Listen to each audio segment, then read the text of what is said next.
So we, yeah, part of the problem here with this year's etrogs was that the trees were dormant. And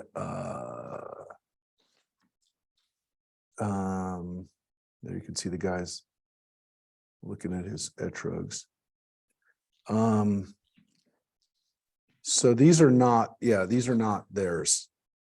These are not the ones that come from Lakewood, New Jersey.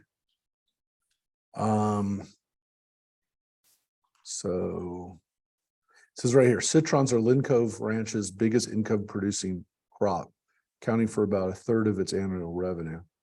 Yeah, so you can see it's pretty important. And again, this is a generational thing because his father started growing them a long time ago. They're not easy to grow. I mean, I want to tell people these are not, there's this picture of his dad, right? We have one in our parking lot. Have you tried to grow one? Yeah, we've had several people try to grow them here in Santa Clarita. And they haven't made, I would think it would be perfect for citrus. Everybody tells me they can do it. They can grow it and then they can't. So, yeah, it should be, right? But it's not. No, yeah, you would think Valencia, citrus fruit.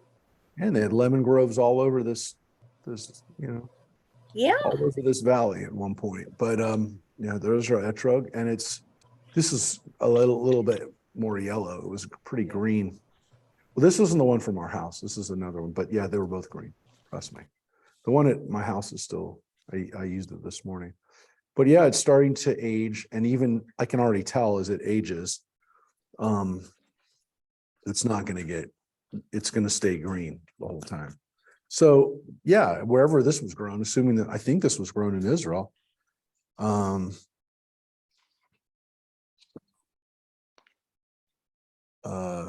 says it's from Israel. It's done under the Israel religious authorities in Jerusalem. Yeah, it says Kfar Chabad. It's actually Chabad. Well, I bought it. I got it this year, Mark. What? How much were they this year? I don't know. I gave a donation. I bought it through Choni, through Chabad, and I just gave him it. I gave him a little extra. I don't know. It's probably 45, 50. That's kind of what I gave him. But I didn't ask him. I'll sell you money. Very funny. Very funny. So this one is still this one, like I said, is still kind of green this year. But it's and I always tell people, we laugh at how much they cost.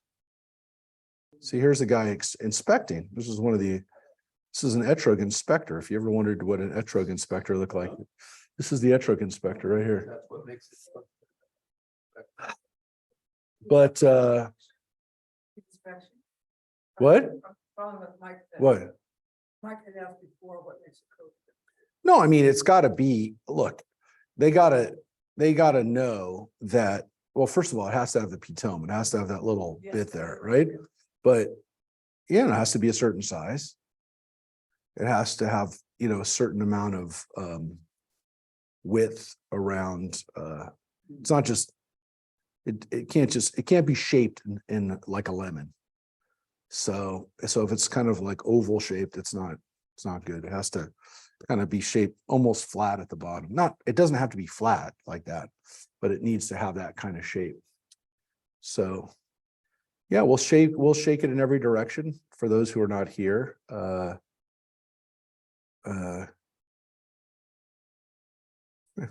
Anyways, it's an interesting article. So it says right here, the harvest began in August, about a month behind schedule.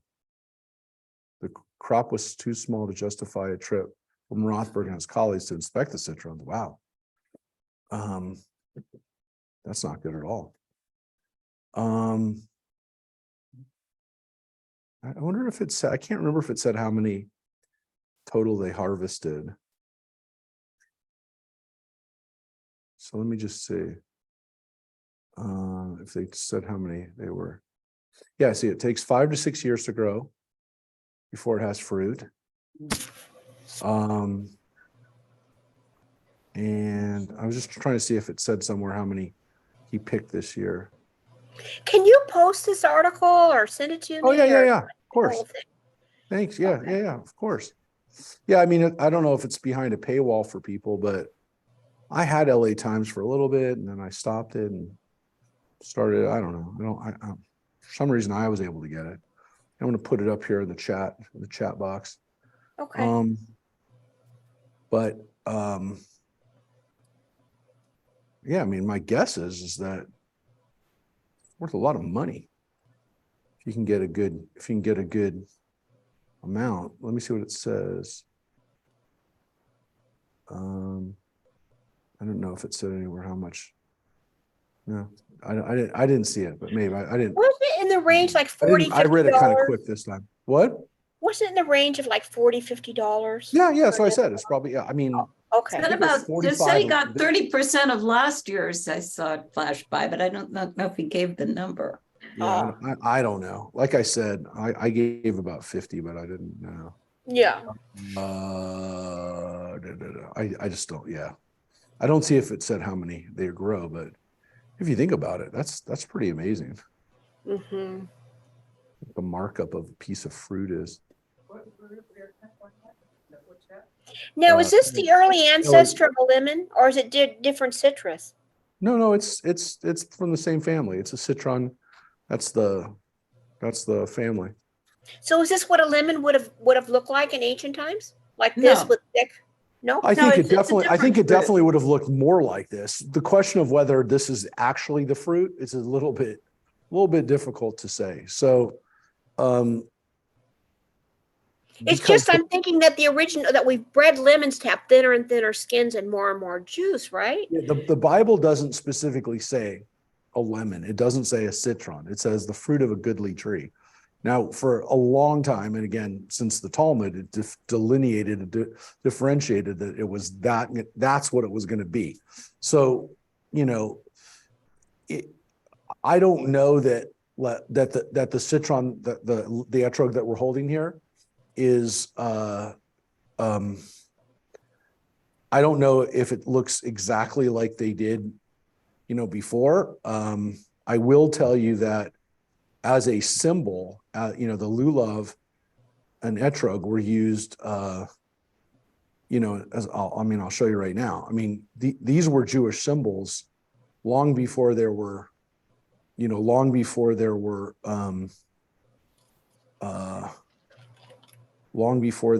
Jewish stars. These were used as symbols. I mean, here's a mosaic from synagogue in Tiberias. And you can see, I mean, to me, pretty close, but it even looks more like a lemon. It looks more like a lemon. Here's another one. Here, look at this one. So you can see, by the way, you can also see, as we discussed Helios, we talked about the fact that the sun god is depicted and the constellations, the zodiac, but also in these mosaics are clearly very Jewish symbols. Now, is this a really good artistic interpretation of this?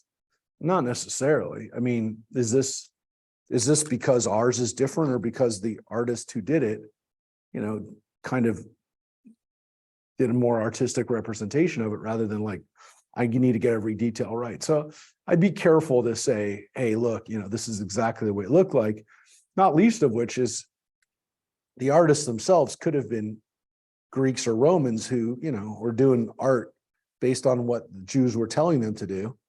I mean, if you look at this looks like just like a bunch of leaves. It doesn't look like, there's two sets of arava and, the willow and the myrtle. It just looks like a bunch of leaves that are kind of gathered together. What?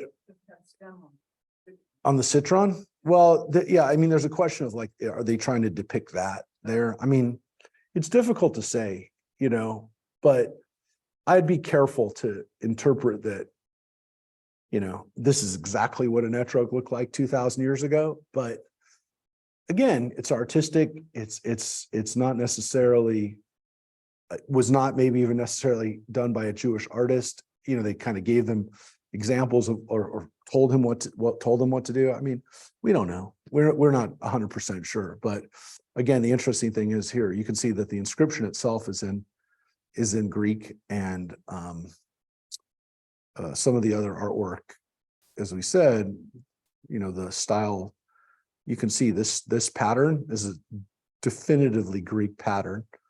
And you know, look, it just shows you how the different artistic styles and symbols all kind of merge together. So anyways, I just wanted to show you that it's looked like this for a long time.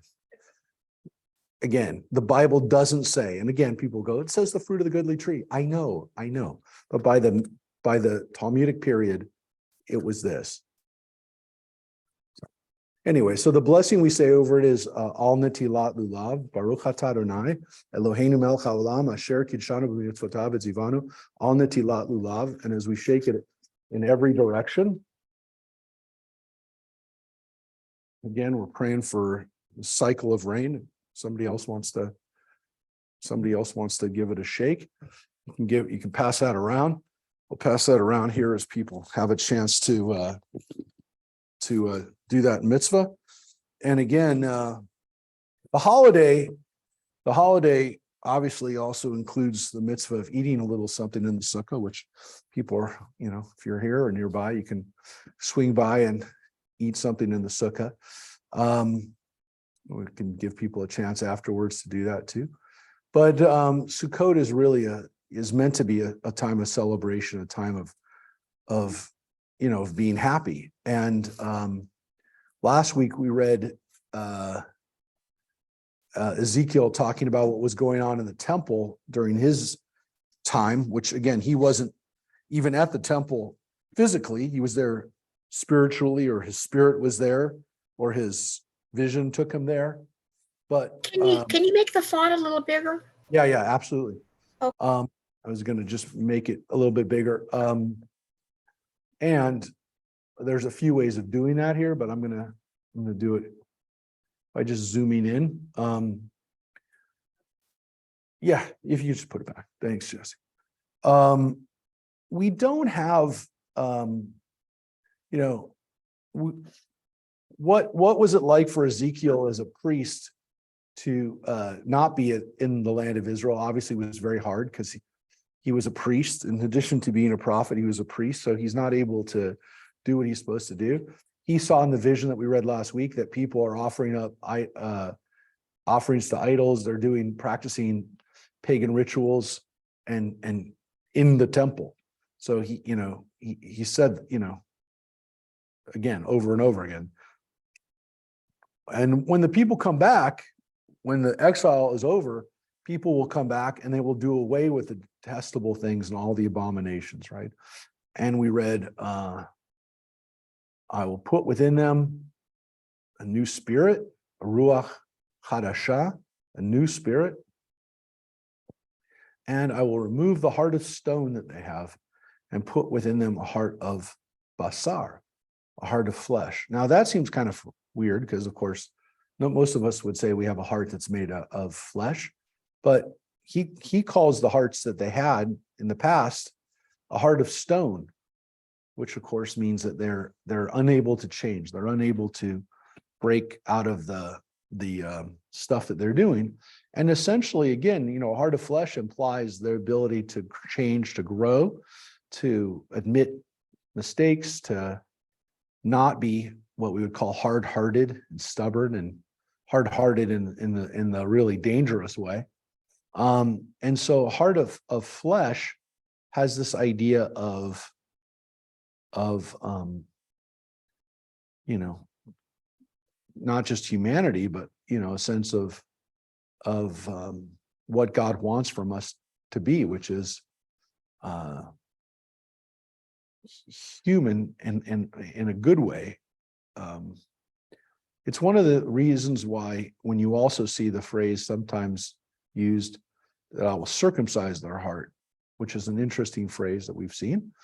If someone's heart is going to be circumcised, it seems to imply that it's not made out of stone. If it's made out of stone, it can't be circumcised. But this idea that, whatever needs to be fixed in it can be fixed. And again, I want to make it clear. They're not talking about your heart, like your organ heart. They're talking about your heart, your mind, your essence, the part of you that's you. That's what they're talking about. They're not talking about, your literal heart and that's pumping blood through you. So when they're talking about circumcising it, obviously it has to be basar, which is what it oftentimes will say, circumcise the flesh, which is the same phrase. So basar here, that the heart is basar, that's why it's translated as flesh. We know the word basar means meat. You know that, right? Basar means meat today, right? So in modern Hebrew, if we say basar, that's meat. So you have basar as meat, and then in Yiddish, fleshig, and then in Hebrew we say chalav, which means milk. In Yiddish it's cholev, but it's the same word. So that's milk and meat, right? So the word basar means meat, but it also means flesh, tissue, if you will. So that's what we read last week. And so we're starting up here in chapter 12, which is going to be the next couple of weeks, Ezekiel hearing the message for his people, the people that are in exile already. Things are bad, and they're going to get worse. They're not going to get better. Not only are they not going to stay the same, they're going to get worse. And anyone who's telling you it's not going to get worse is lying to you. Why does he have to say that? Because people in Jerusalem were telling people it's going to get better. And Ezekiel's job is to tell the people in exile, the people in Jerusalem who are hearing that message are being lied to. So that your family, or if you hear that people in Jerusalem are saying, all the people in exile, they're screwed, but the people who are here are going to be okay, that's not true. And that's what Ezekiel's message is. And Ezekiel's message, as we're going to see, is there's nothing they can do about it now. It's done. So you can probably guess that people in Israel were saying, hey, look, the worst of it's over. He exiled some people. It's all over. People don't worry about it anymore. Nebuchadnezzar is done. He's going away. He's already, his stuff is over. And that happens in a war, right? People sometimes, you see a report, the war in Ukraine, it's, this thing's happening or that thing's happening, or these people are surrendering, or these people are going to go back. And, well, a lot of it's just not true. But people in a war, in the midst of a war, are hoping for the best. Ezekiel's job is to tell them, yeah, you might be hoping for the best, but it's not. So that's what he's going to do in the next couple of weeks. We're going to see this. So there is no hope for redemption. There is no hope for change. Like, you can't change God's mind anymore. It's not going to happen. So let's take a look at how he does that. So Rosemary, if you want to start reading for us. The word of God came to me. O mortal, you dwell among a rebellious breed. They have eyes to see, but see not, ears to hear, but hear not, for they are a rebellious breed. Therefore, mortal, get yourself geared for exile, and go into exile by day before their eyes. Go into exile from your home to another place before their very eyes. Perhaps they will take note, even though they are a rebellious breed. Carry out your gear as gear for exile by day before their very eyes, and go out again in the evening before their eyes, as one who goes out into exile. Yeah. So he's already in exile. He's already in exile. We know that. We've read that. It's very important. From the moment we started reading Ezekiel, he's in exile. He's in Babylonian. So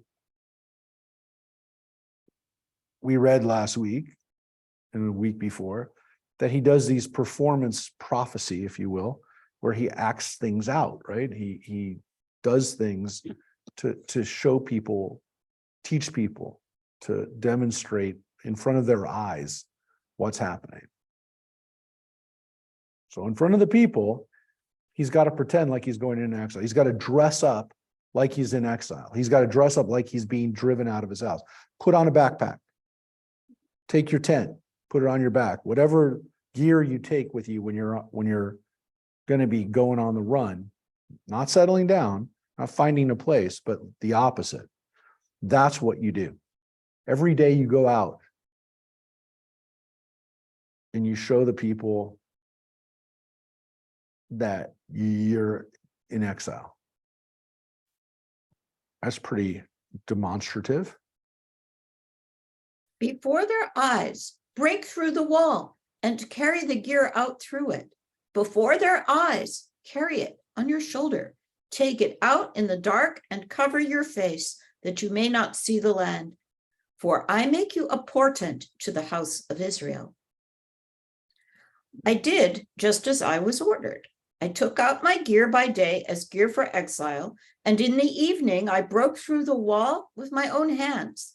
In the darkness, I carried the gear out on my shoulder, carrying it before their eyes. And if you look at the note here, I broke through the wall with my hands, right? That's the words, with my hands. I broke through the wall. So assumedly, he is demonstrating by literally getting his hands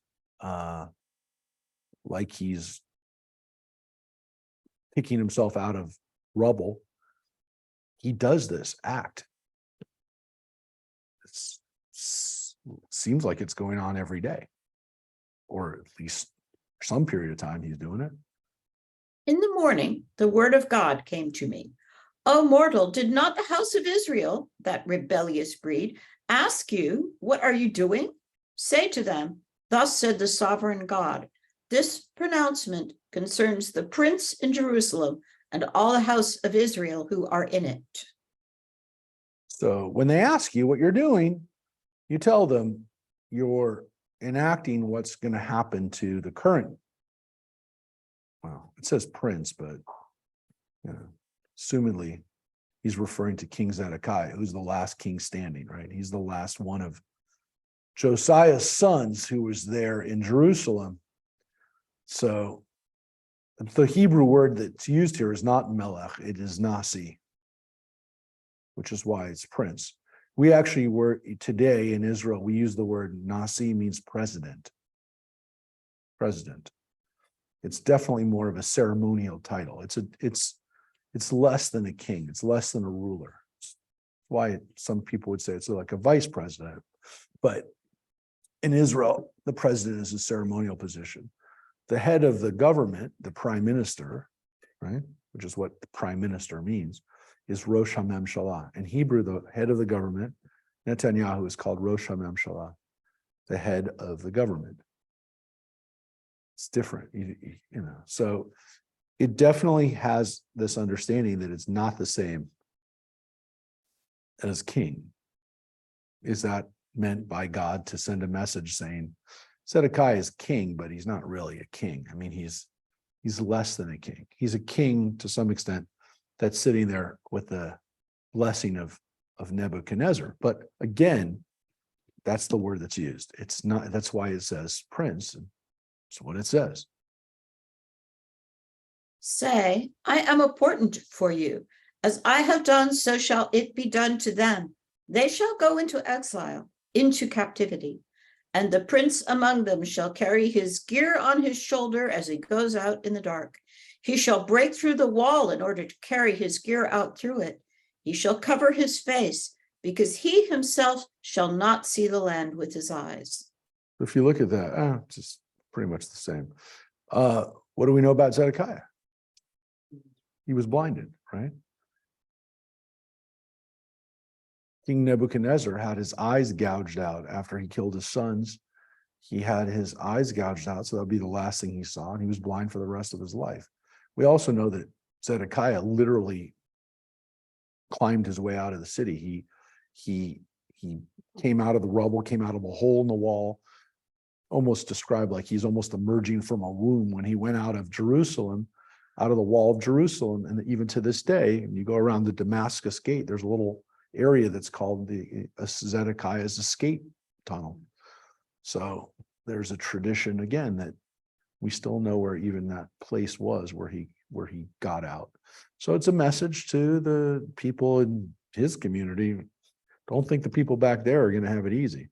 Even the king is going to have to get out, and it's not going to be good. I will spread my net over him, and he shall be caught in my snare. I will bring him to Babylon, the land of the Chaldeans, but he shall not see it, and there he shall die. And all those around him, his helpers and all his troops, I will scatter in every direction, and I will unsheathe the sword after them. If you look at the note, that's the story in Kings where he is blinded.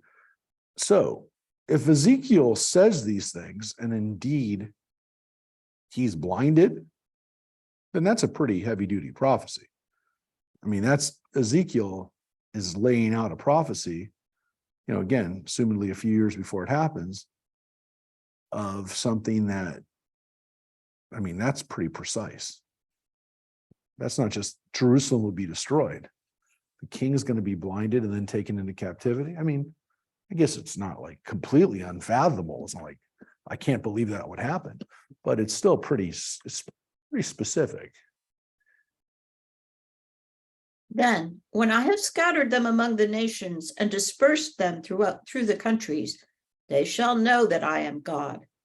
But I will spare a few of them from the sword, from famine, and from pestilence, that they may recount all their abominable deeds among the nations to which they come, and they shall know that I am God. Yeah, so some of them will be spared to tell the story to the other people, to the Goyim. That's what it says. They will know. Everyone will know I'm God. And again, there you have the sword, the famine, and pestilence. The word of God came to me. So this seems to be another prophecy. O mortal, eat your bread in trembling and drink your water in fear and anxiety. And say to the people of the land, thus said the sovereign God concerning the inhabitants of Jerusalem in the land of Israel, they shall eat their bread in anxiety and drink their water in desolation, because their land will be desolate of its multitudes on account of the lawlessness of all its inhabitants. The inhabited towns shall be laid waste, and the land shall become a desolation. Then you shall know that I am God. Yeah, so that's another thing. He's supposed to eat and drink, shaking, and in fear. Again, to teach people that's what's going to happen to you. So that's another performance that's supposed to get people talking, right? The word of God came to me.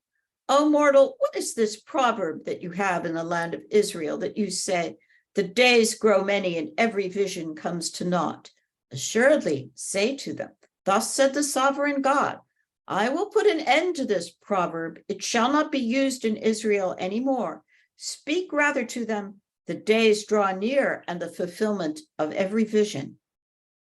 For there shall no longer be any false vision or soothing divination in the house of Israel. Yeah. And so this seems to be to the issue of people who are going around Israel at the time telling everyone it's going to be okay. And he's saying, no, that's done. There's not going to be room for anyone to say, but it'll be better. No.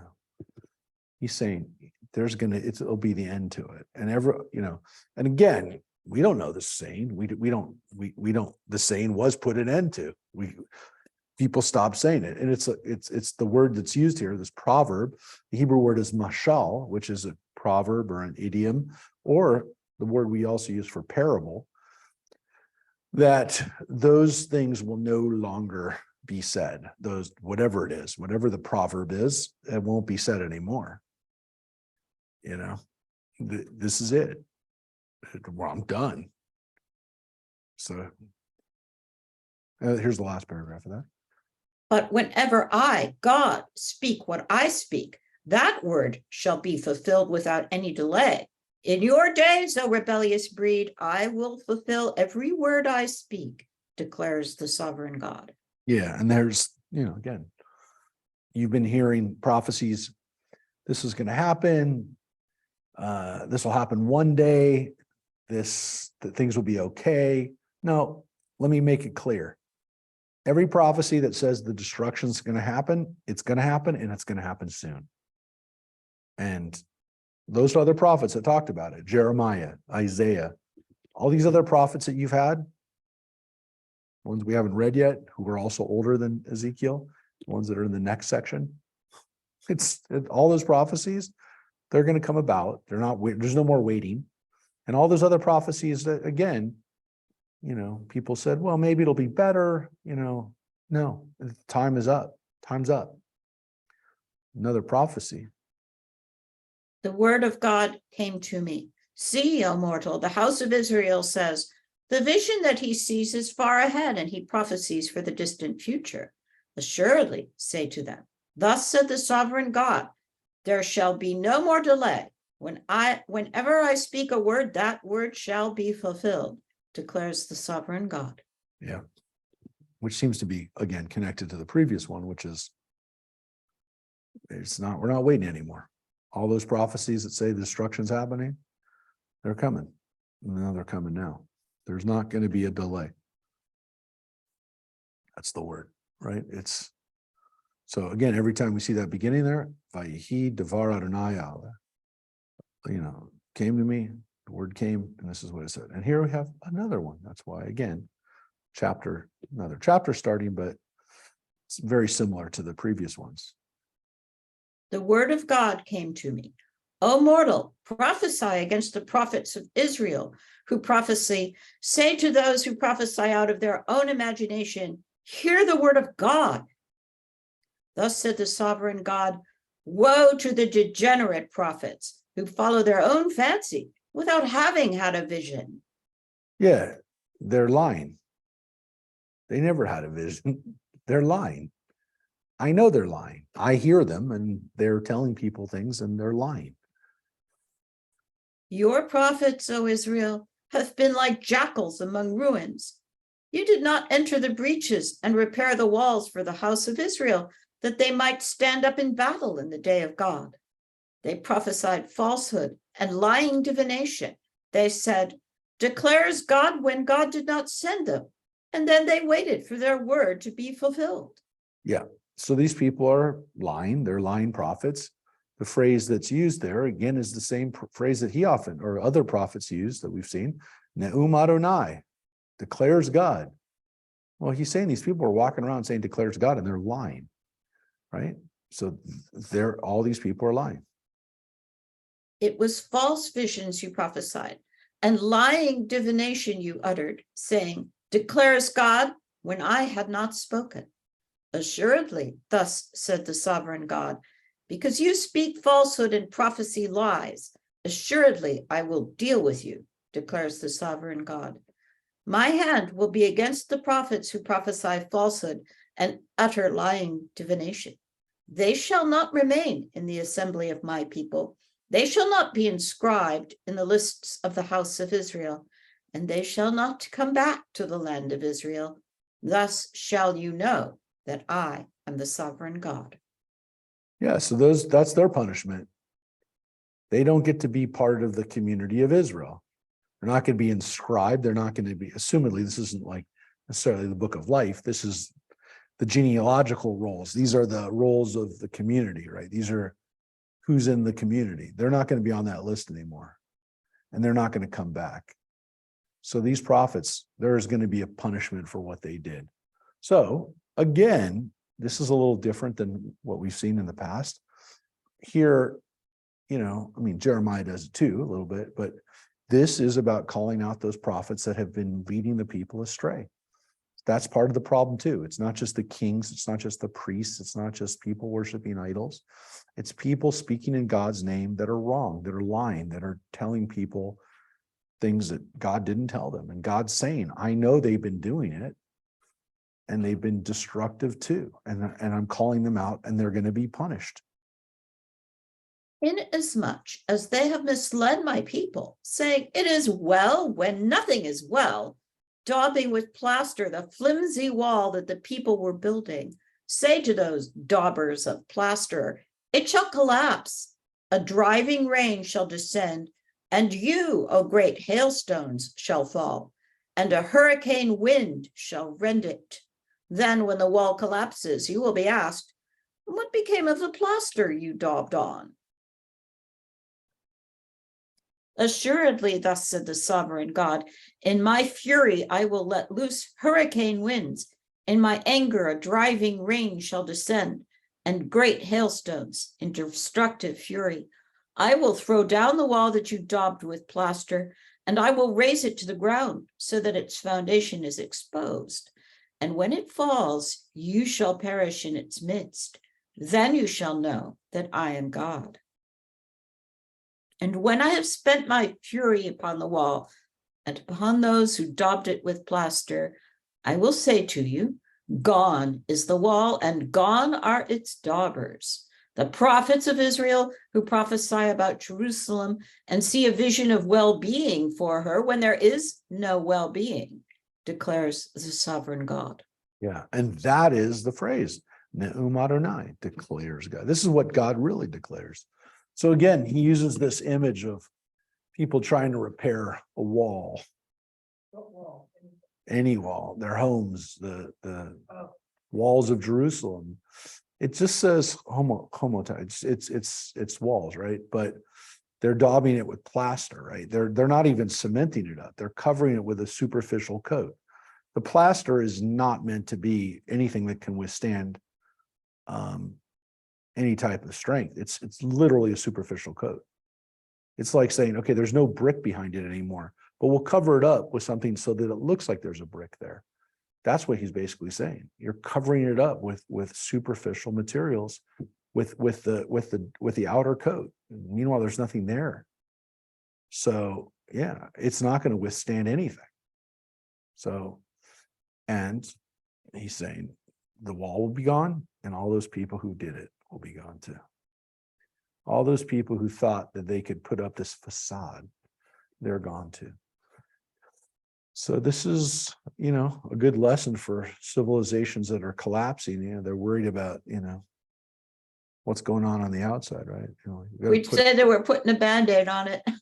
Correct. They're putting a Band-Aid on it. But even again, for countries, for nations that, are worried about the superficial issues rather than the foundational or structural issues, this is a good lesson for us too. The people who are worried about, making sure that things look good rather than are they healthy, right? Are they functionally healthy? So he's telling those people that, the walls will be gone because there's nothing there, but that the people who did this are also going to be gone. So, and he blames the prophets, and he blames that what's been able to kind of keep the system going have been the prophets themselves. I mean, that's who he's calling out in this whole whole thing here is about the prophets, right? So this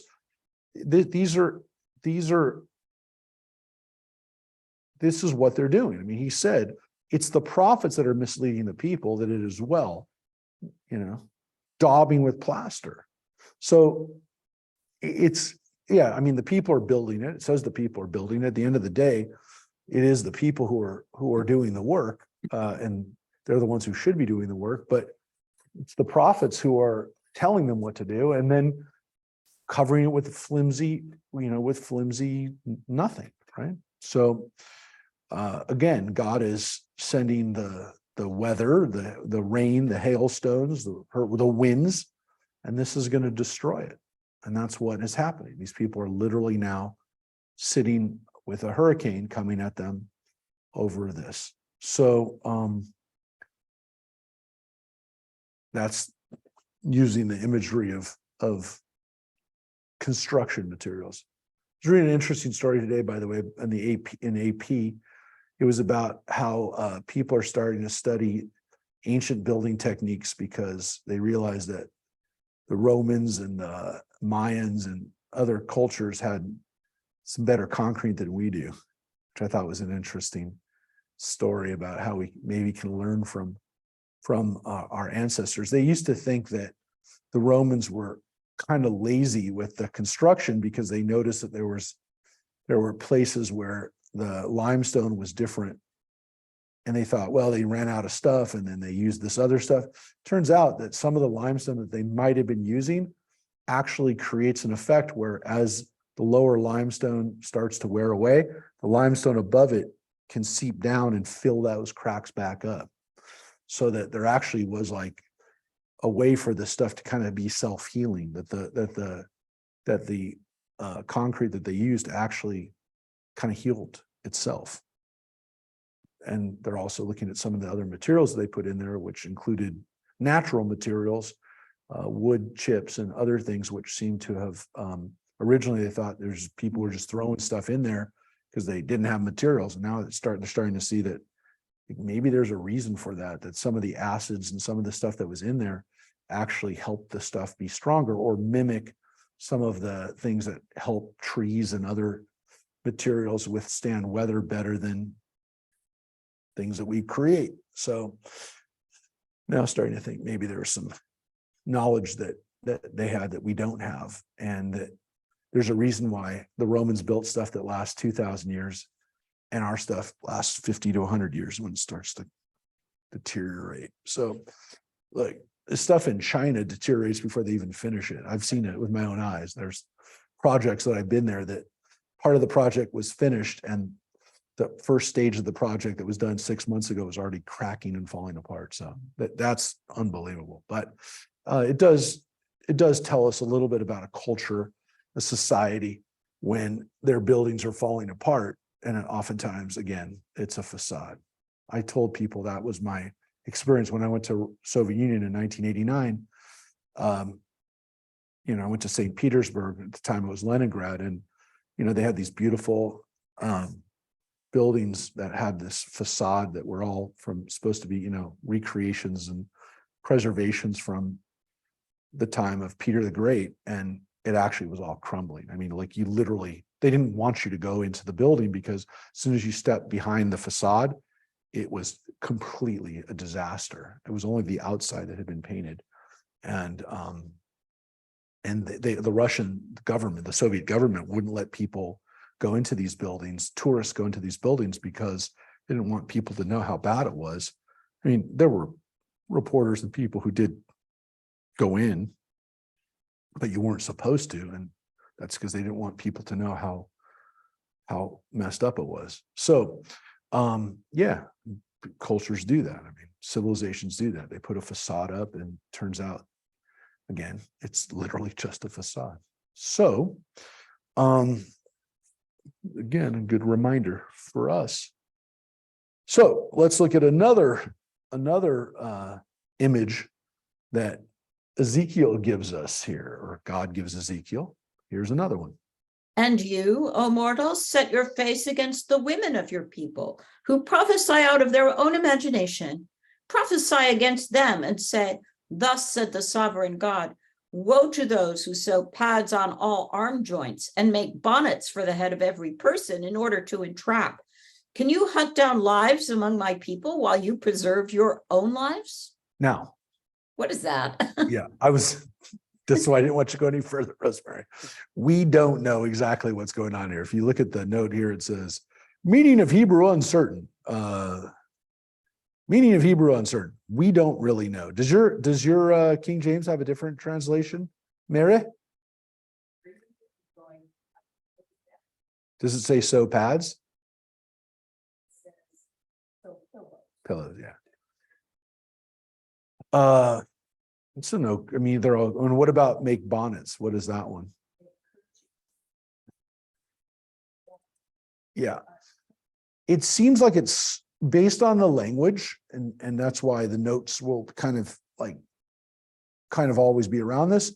Is that there seems to be some types of costumes or some type of fabrics that are used for what's happening here. What is happening here clearly is some type of prophecy or divination that's being done specifically with the women. With the women. Literally, of course, it means, Mary, it says your daughters, right? Yeah. Oh, it says translated as women? It's because the banot amecha literally means the daughters of your nation, but the women. So they're doing some type of ritual, some type of practice, assumedly with fabric. We don't really know why. That's why it says meaning of Hebrew uncertain. But they did some type of ritual that we're not really sure of. And again, what's interesting is if you look at what Rashi says about it, he uses he says the word kosares, which is probably like course. I'm not really sure. It's Old French. Coudre, to sew, has something to do with sewing. And it says they would divine with these cushions with false divination. I mean, we don't really know how. We don't know how it worked, but you can see he's he's trying to find these words of what this means. We don't know. Cloths with idolatrous statues on them. We don't really understand how these were used for pagan divination or worship, but something, it seems, that was with cloth, something that was being sewn, but we don't really understand it. We don't understand and Rashi didn't understand the context 1,000 years ago, that in his country where he lived in, which was France, that there really wasn't anything. He looked for words to explain it to his audience, and he was like, this is how I translate it, but they don't really know. So that's why our translation says meaning of Hebrew uncertain. So we don't know exactly what this is, but it's bad. Whatever they're doing, this is women doing something too that's not good. So the prophets were, from what we know, were mainly men, but they're doing bad stuff too, these women. So here's what it says. You have profaned my name among my. Jesse says, Oh, yeah. sorry. No, I was gonna say, just if anything, it sounded almost like a sort of mass kind of ritual, because he's saying when you sew stuff onto the clothes, so it's saying, oh, we'll all have, this patch or, something that shows that we think this certain way, and then we all wear it as a demonstration of mass conformity. could So be. it's that thing of like, the women are pulling you down, because the Jewish understanding is that women were the more spiritual ones. So that the women would say, oh, this is a spiritual thing, all the men would go, yeah, that sounds about right. It's like, well, it's the same thing if your prophets are leading people the wrong way because they're doing some weird ritual that you just pull out of nowhere. Yep, could be. Again, it's Jesse suggesting that women were sewing something onto people's clothes. That was part of this It just mass always reminds me delusion. of people in the current day that either, like put special banners on their social media or, bumper sticker flags on their yards, and they think, oh, that means I'm against this thing. Like, Maybe. it just means you spend $5 to look like you are, so you seem like a better person. It doesn't actually mean you're doing anything. Yeah, So, that's what it seems. maybe. That could be a good analogy. Yeah. So there's maybe some versions of that in our own world. But What yeah, was that? I couldn't hear it. Jesse said that maybe it's like people putting up patches or putting up bumper stickers or things on their Oh. social media that make them feel like they're doing something or saying something. Slacktivism. That's right, as he calls it. Jesse can say that because he's a millennial, so he can say that. He's allowed to say that. If I say that, I'm hurting people. Then you're being a boomer, yeah. I'm not a boomer. I'm just out of the boomer. I'm a Gen X, but I'm just outside of the boomer. Yes. I'm a They boomer. they still call me boomer, but whatever. I'm not. Anyways, yes. You could be an honorary boomer. Thank you. Thanks, boomer. All right, Thanks a lot, right? so here's what the people are doing.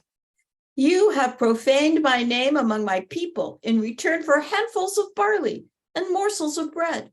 You have announced the death of persons who will not die and the survival of persons who will not live, lying to my people who listen to your lies. Yeah, and I love that line, right? That you're telling people are going to die who will not die, and people that are going to survive who aren't going to survive. So what's really interesting about that is, like, he's calling them out for saying people are going to live who won't, and and people are going to die. It's literally like, these people are being lied to, and they're being lied to both on who will live and also those who will die. So you're spreading false information about this stuff on both sides, right? Both on who's going to be punished and who won't be punished. Assuredly, thus said the sovereign God, I am going to deal with your paths by which you hunt down lives like birds, and I will tear them from your arms and free the persons whose lives you hunt down like birds. I will tear off your bonnets and rescue my people from your hands, and they shall no longer be prey in your hands. Then you shall know that I am God. Yep. Because you saddened the heart of the innocent with lies when I would not inflict suffering on them, and encouraged the wicked not to repent of their evil ways and so gain life. Assuredly, you shall no longer prophesy lies or practice divination. I will save my people from your hands, and you shall know that I am God. Yep. So again, another great way of saying it, you've saddened the heart of innocent people with lies. And again, you've told people who aren't going to be punished, they're going to be punished. And you've encouraged people who are wicked not to repent because they're going to be okay. So you're bad all around. You're both in, who you're telling things will be okay to, and who you're telling things will not be okay to.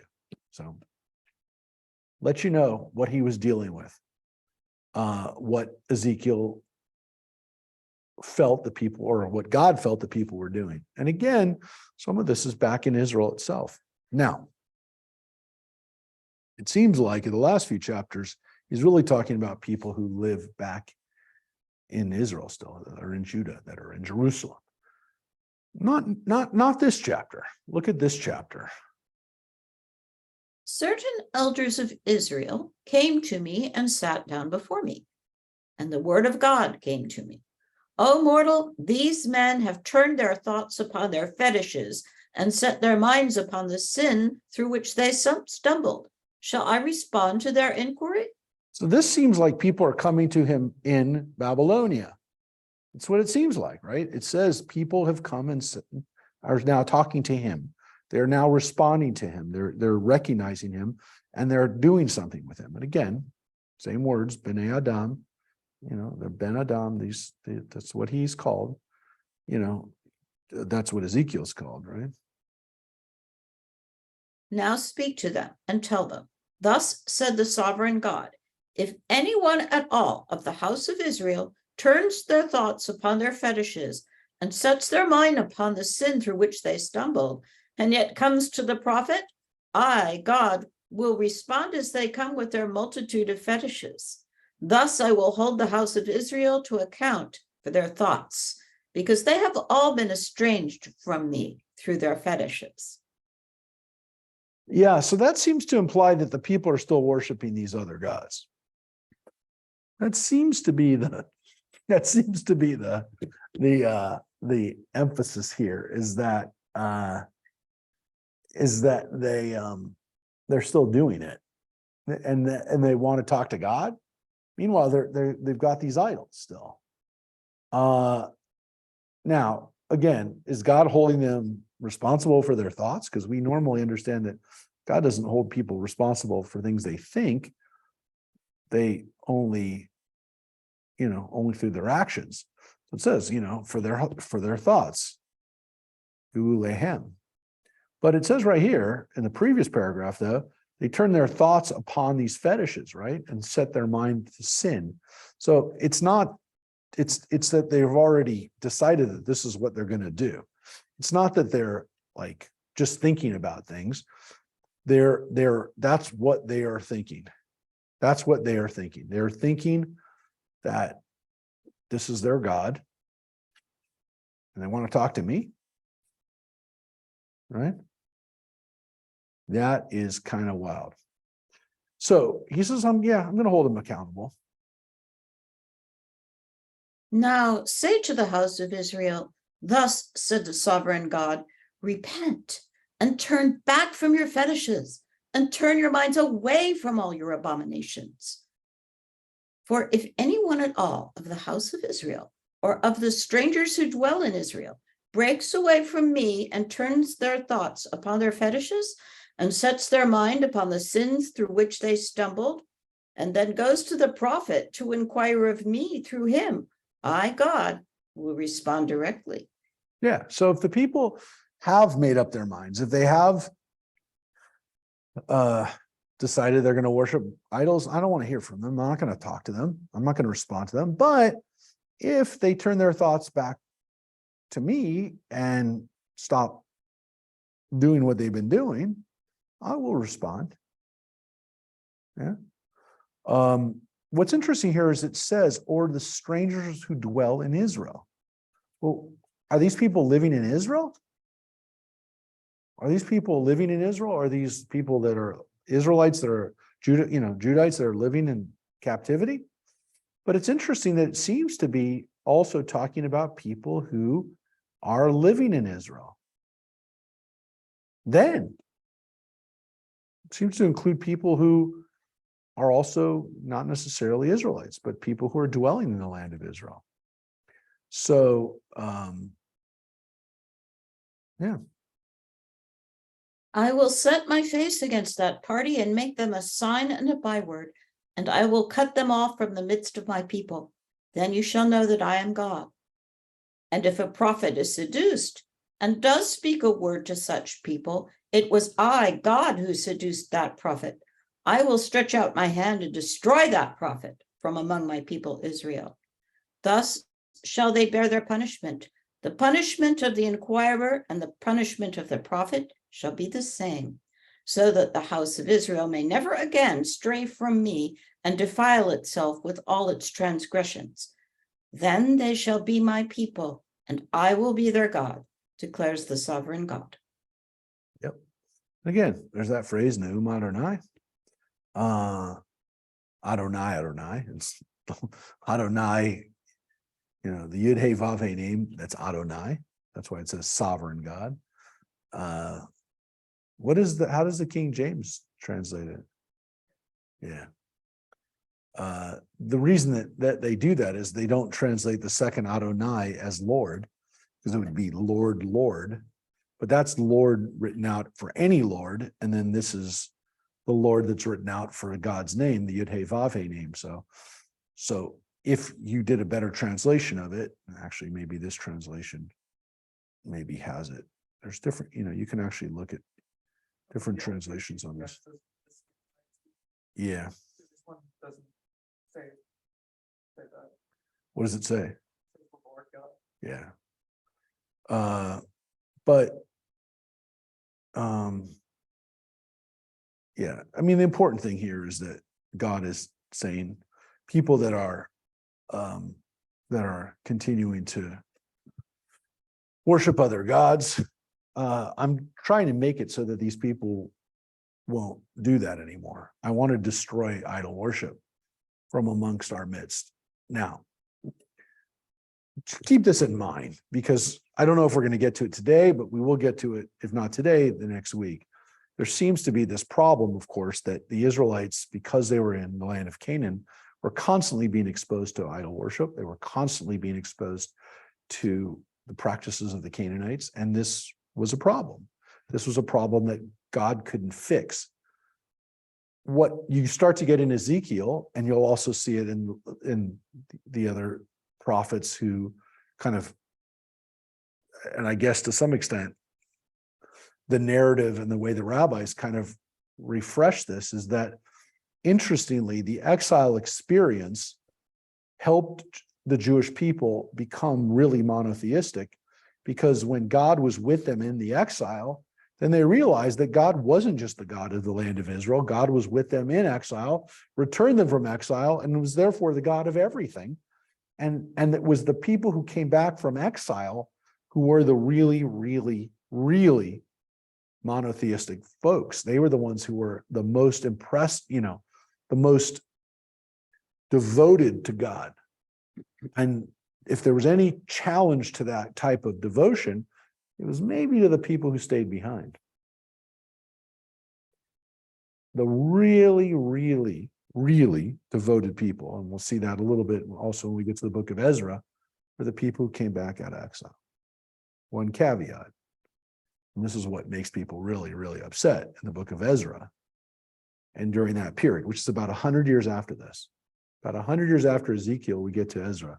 What really upset people about Ezra was that Ezra told the people when they came back from exile, when they came back from Babylonia and back from Persia, they had to give up their foreign wives.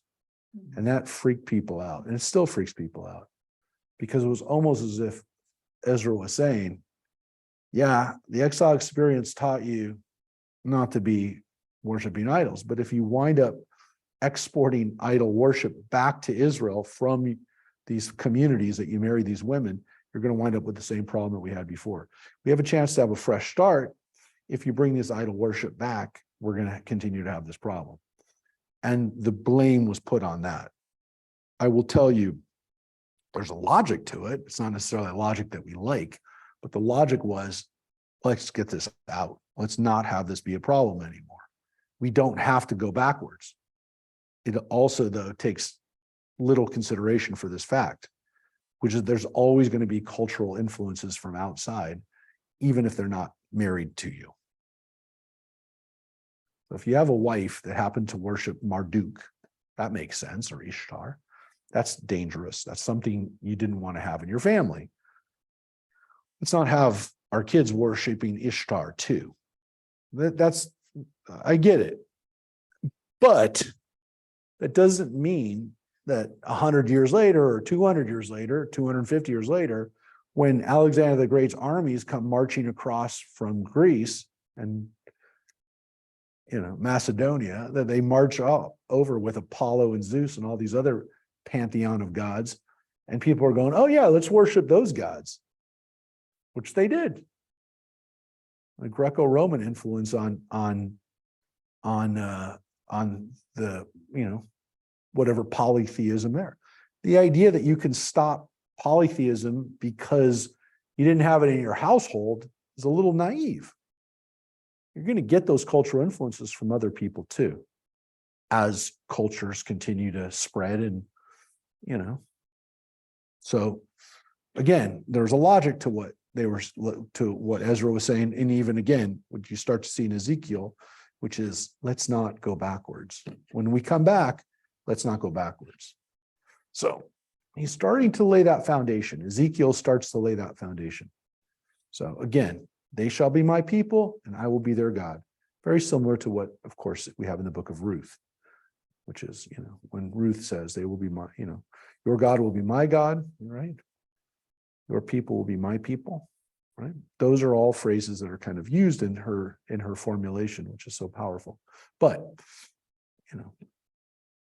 probably again, Ruth written a later time, a little bit later time. All right. So here's another prophecy. The word of God came to me. O mortal, if a land were to sin against me and commit a trespass, and I stretched out my hand against it and broke its staff of bread and sent famine against it and cut off human animal from it, even if these three men, Noah, Daniel, and Job, should be in it, they would by their righteousness save only themselves, declares the sovereign God. Yeah, so we need to pause here for a second. Because the Bible, and specifically again, this book of Ezekiel just did something that does not happen very often in the Bible. It referred back to the Bible. It doesn't happen a lot. Characters from earlier in the Bible are very rarely mentioned. Very rarely mentioned. It's just a fact. Right? There aren't a lot of references to them. Even Abraham, Isaac, and Jacob, who we get some references to, they're not mentioned a lot. Moses isn't mentioned a lot by name. These three people that just got mentioned, they never get mentioned. One of them is a contemporary at best of Ezekiel, maybe again a little younger than him even, and that's Daniel.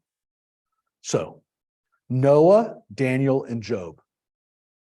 What do these guys all have in common? What do they all have in common? What do they have in common? Well, you can kind of tell They from were the context. sort of miraculously kept alive. Yeah, they were With saved. everybody, but he himself isn't touched. Yeah, they were saved, right? They were saved, miraculously saved. Noah from the flood, Daniel from the lion's den, and Job from like everything bad that could happen to somebody. And he survives. Here's the problem. Daniel is just like happening now. Like it just happened. Did Ezekiel already know what happened to Daniel? Some people think maybe it's an earlier story of Daniel. Again, it's made some people think that this was written well after the fact. There's no reason to think that just because of this line that it was. Job, we don't know when Job lived. The book of Job may have been written or edited at a later date, but a story about Job could have existed for 500 years. Job, it's an interesting situation because when Job is placed by Jewish and by Christian scholars for thousands of years as they've read the Bible, trying to figure out when Job lived, oftentimes they have Job living around the same time as Abraham. Sometimes they have Job living around the same time as Moses. But the idea is he lived a while ago. He lived 500 years ago, 600 years ago. He lived a long time ago. Noah lived a long, long time ago, thousands of years ago. 10th generation of humanity. Daniel, like the same age as Ezekiel. So there is a theory that maybe it's a different Daniel. There's a story that we found much later on. Well, let me rephrase that. The story is a very old story. It's older than this. It's a Canaanite text that talks about a guy named Daniel, a figure named Daniel. There's a theory that that's what this was a reference to, the other story of Daniel. We don't know whether Ezekiel would have known that story. There's no evidence that he would have. It's not too far away, but it's possible. But based on the context, it seems like it could have been Daniel who survived being in the lion's den, because Daniel did live at the same time as Nebuchadnezzar. It's Nebuchadnezzar who punishes him. So it could be, it could be. What's interesting, of course, too, and one of the reasons why some people say it's not the Daniel of Daniel in the lion's den, which is, by the way, not in the book of prophets. Daniel is not put in the book of prophets. He's in the Ketuvim section. He's in the later section. And the book of Daniel that we have, most scholars say, is a very, very late book. It was written 400 years after the fact. But again, the idea that it was about that Daniel who lived at the time of Nebuchadnezzar, I mean, everybody knows that. Nebuchadnezzar is a character in the story. It's more likely that somebody wrote a story about that guy and he wrote about it 400 years later. We think it's from the Maccabean period, the book of Daniel. And that's partly because it's written about in ways that there's clues that it's really about the Maccabean period itself. There's allusions to things that are happening during that period, the Greek period. But even more so, it's partly written in Aramaic. And the Jews didn't speak Aramaic back then. So it's actually a book of the Bible that's not even all in Hebrew. It's in a really very late language. So as we have it, the book of Daniel was not from this period. But that doesn't mean Daniel wasn't from this period. The one thing, though, that's a little pause, that is it the Daniel who was the righteous exile, the kid who was also, by the way, a eunuch, is that the other two aren't Jewish. Job and Noah are not Israelite. They're not Judean. Noah is the ancestor of all humanity. Job, from what we know, is not an Israelite. At least the way the Bible describes him, he's not an Israelite. He seems to worship God, but it doesn't say that he's an Israelite. So there's an understanding that Job is a righteous Gentile. Even more so, there's a midrash that Job was one of the magicians who worked with or was in the court of Pharaoh. That's one of the legends that he's from that period. But we don't really know much about Job and his background, other than he doesn't live in the land of Israel. It says he lives in the land of Uz. He's not from the area. And he doesn't seem to have a connection to the patriarchs or to, so we don't know. But if the other two aren't Jewish, then maybe this guy's not Jewish. Also, Daniel, the order of them is Noah, Daniel, and Job. Now, Noah definitely would have come before Job, but would Daniel have come? If Daniel, it was the Daniel that was a contemporary of Ezekiel, wouldn't he have been last? Again, maybe, maybe not. But it is a possibility that this Daniel is not even the Daniel that we know about from the Bible. But we don't know. We only know, again, from this, is that they're used as examples. And they're used as examples of people who are very righteous, at least righteous enough, that they would normally be able to intervene on behalf of somebody. But Ezekiel's saying, even if they were here, even if all three of them were here together, they couldn't save you. They could save themselves, but they couldn't save you. So that's how bad it's gotten. These guys couldn't save you. Again, the fact that they're some of them at least are not Israelite is interesting, because it also shows us that there's this recognition that there are righteous people out there who can intervene. But let me just see if I don't think there was anything else in the Rashi that I wanted to share with you. Noah, here's Rashi's. This one's a little confusing. I didn't see this one before. Noah saw the world built up and destroyed and rebuilt. Daniel, the temple, which again, the Midrash is that Daniel lived long enough. He lived 70 years beyond his, time when he got to see the temple destroyed and rebuilt. So he was in his essentially like 80s or 90s when he died, so he got to see both of those things. Or he was a prince and was cast into the lion's den and restored to greatness. So there's an understanding that Daniel, was part of the royal family. Likewise, Job saw himself established, destroyed, and then reestablished. Therefore, they were brought as parallel to the generation of Jeconiah, right? The king that was taken in exile, saw the temple while it was built and while it was destroyed, and the second temple's building, right? And the Holy One, blessed be he, said to the following, I am showing you great affection, you, Jeconiah, and those of the exile. Should one of the lands of the nation sin against me, and I decreed upon it for punishments, famine, wild beasts, sword, or pestilence, as they appear in this chapter consecutively, these three righteous men in their midst, they would save neither their son nor daughter, yet I will bring all four of them, and not because they are worthy of being saved, but to console you when they are exiled to an area.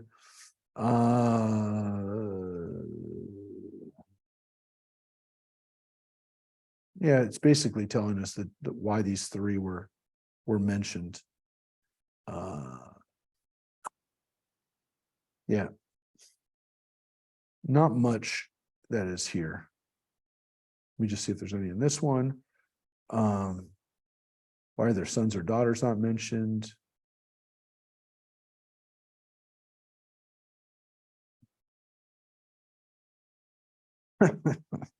Yeah, the interesting thing about it is the prophecy that we saw in Isaiah, where it says the eunuchs who will keep my Shabbats, right? That this refers to Daniel himself.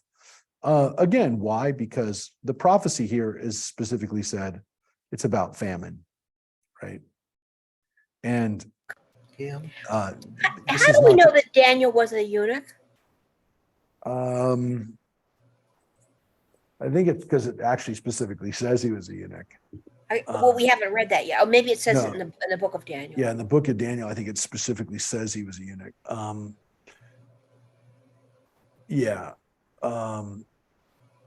Which again would have not been done with his permission necessarily, but Right. he's one of the, remember, he has his three friends too that are all in the same boat, who are all kind of kept in Nebuchadnezzar's court as examples of Judeans that were taken into exile. Yeah. right? Hananiah, Mishael, and I'm leaving out one right now. Of course, they get the new names, Meshach, Abednego. You know, And Abednego. Abednego, Abednego, and those were the names that they were given by the Babylonians. So, anyways, you can see that this definitely is connected to famine as the punishment, and these guys couldn't save you from that.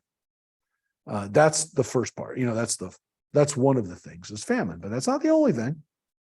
Or if I were to send wild beasts to roam the land, and they depopulated it, and it became a desolation, with none passing through it because of the beasts, as I live, declares the sovereign God, those 3 men in it would save neither sons nor daughters. They alone would be saved, but the land would become a desolation. And there it specifically says they couldn't even save their own kids, which Noah was at least able to save his kids. Job, kids, they die and then they come back. He gets more kids, replacement kids. I don't know. Daniel's a weird one because, again, if he was a eunuch, you don't get to have kids. So that's part of what,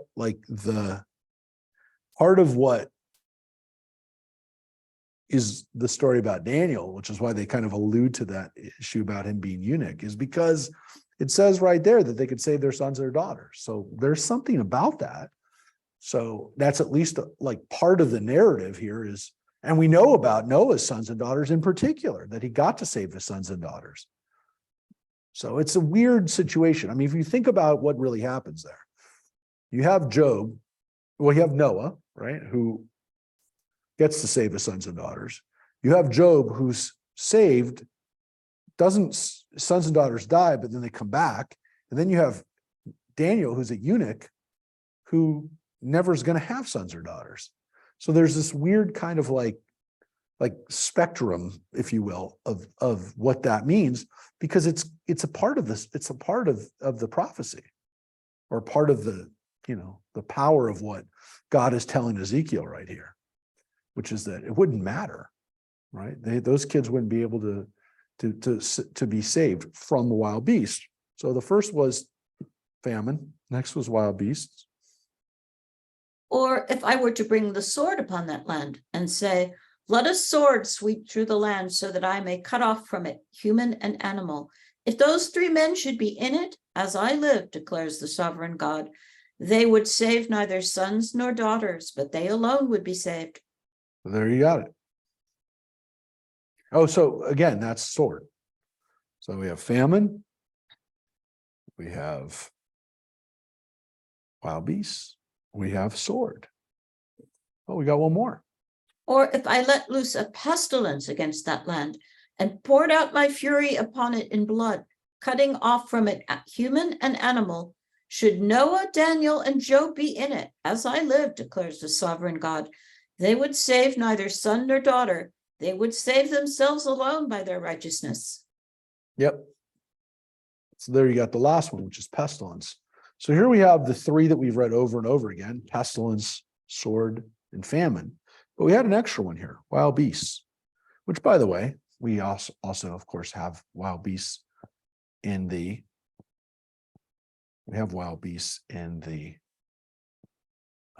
plagues, right? Right? So this is a little different, by the way. This is not exactly written out the same way as the wild beasts of the 10 plagues. But what's interesting here is we do have, at least listed out in a slightly more sensible way, 4 horsemen of the apocalypse. We got 4 ways for death to happen to you, right? Sword, wild beast, famine, and illness, pestilence. There you got 4. Again, I'm saying that that's the genesis of 4 horsemen, but you definitely have here 4 that are not thrown in as the last one, death, which is all of them, but this is 4. And we had the other one sometimes listed as exile, right, is kind of like the 4th, but here like the 4th would be wild beasts.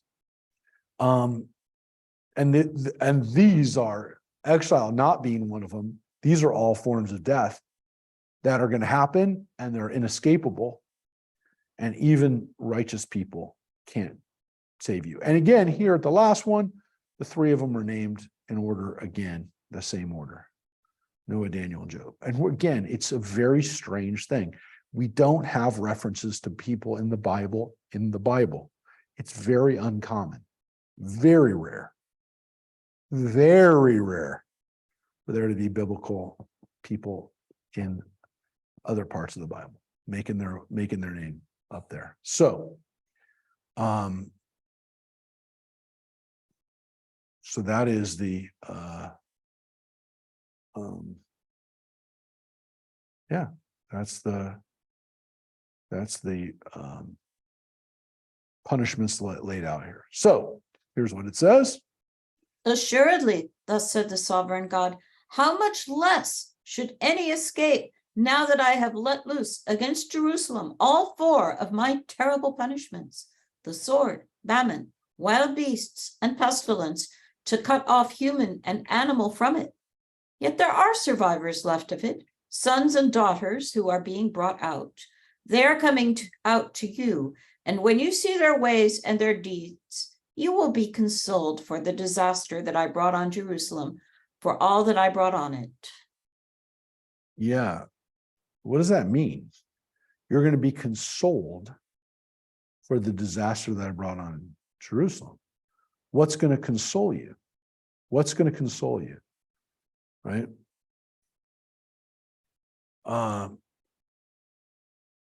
When you see their ways and deeds, you will be consoled for the disaster that I brought.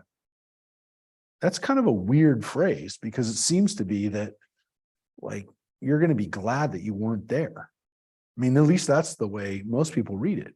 Well, let's keep reading. This is actually another paragraph here about it. You will be consoled through them when you see their ways and their deeds, and realize that not without cause did I do all that I did in it, declares the sovereign God. Yeah, so there's the line. It says right there. It was coming to them. They had it. They had it. You're not going to wonder why it happened, right? And so that's the phrase, that's the way it's phrased out, which is nakamu, right? Which is usually translated as consoled, but it's not really good. It's not like you're going to feel better about it. You'll understand it. You'll say, oh, yeah, I get it. That's why they got punished. But you're not going to say, oh, why did God do that? You'll go, oh, yeah, I guess God had no choice. So we're going to read chapter 15 right now, and we'll see if you'll see what I'm going to show you right now. So here's chapter 15. The word of God came to me. O mortal, how is the wood of the grapevine better than the wood of any branch to be found among the trees of the forest? Can wood be taken from it for use in any work? Can one take a peg from it to hang any vessel on? Now suppose it was thrown into the fire as fuel, and the fire consumed its two ends, and its middle was charred. Is it any good for any use? Even when it was whole, it could not be used for anything. How much less when fire has consumed it and it is charred? Can it still be used for anything? Assuredly, thus said the sovereign God, like the wood of the grapevine among the trees of the forest, which I have designated to be fuel for fire, so will I treat the inhabitants of Jerusalem. I will set my face against them. They escaped from fire, but fire shall consume them. When I set my face against them, you shall know that I am God. I will make the land a desolation because they committed trespass, declares the sovereign God. That's the whole chapter, right? It's 8 verses. And it seems to be simply, again, a prophecy that could have been tacked on to the previous one, though I guess there was a cohesiveness to the last chapter, maybe. Let me just say, no, there were parts of it that were, the first part of it was, the first 12, from 12 on, Could have been part of it. Okay. It's basically, again, telling people, look at the wood that you get from a grapevine. That wood is worth nothing. That's the worst wood. You can't do anything with it. You can't build with it. You can't use it for, branches are useless. I mean, it's not wood. It's literally, it's a vine, right? It's not meant to be used like that. Even if it's really, an older vine, it's not wood. It's just there. And it burns. It's useless as even as firewood, but if it burns, what's it good for? That's what is going to happen to Israel. I'm turning them into, they're like grape wood, not worth anything. So it's very sad. I mean, there's nothing like any survival. It's just going to happen. So that chapter is super short and is, something that we normally see as part of like another chapter. What's really interesting is that this next chapter is the exact opposite. This is 62 verses. So we're going to read this today. This is what we're going to finish with. I don't even know if we're going to finish this chapter. And I'm hesitant to start this chapter, but it's a really long chapter. And I don't mean like it's going to fit in. It fits in a lot of ways. So we're going to take a look at this chapter.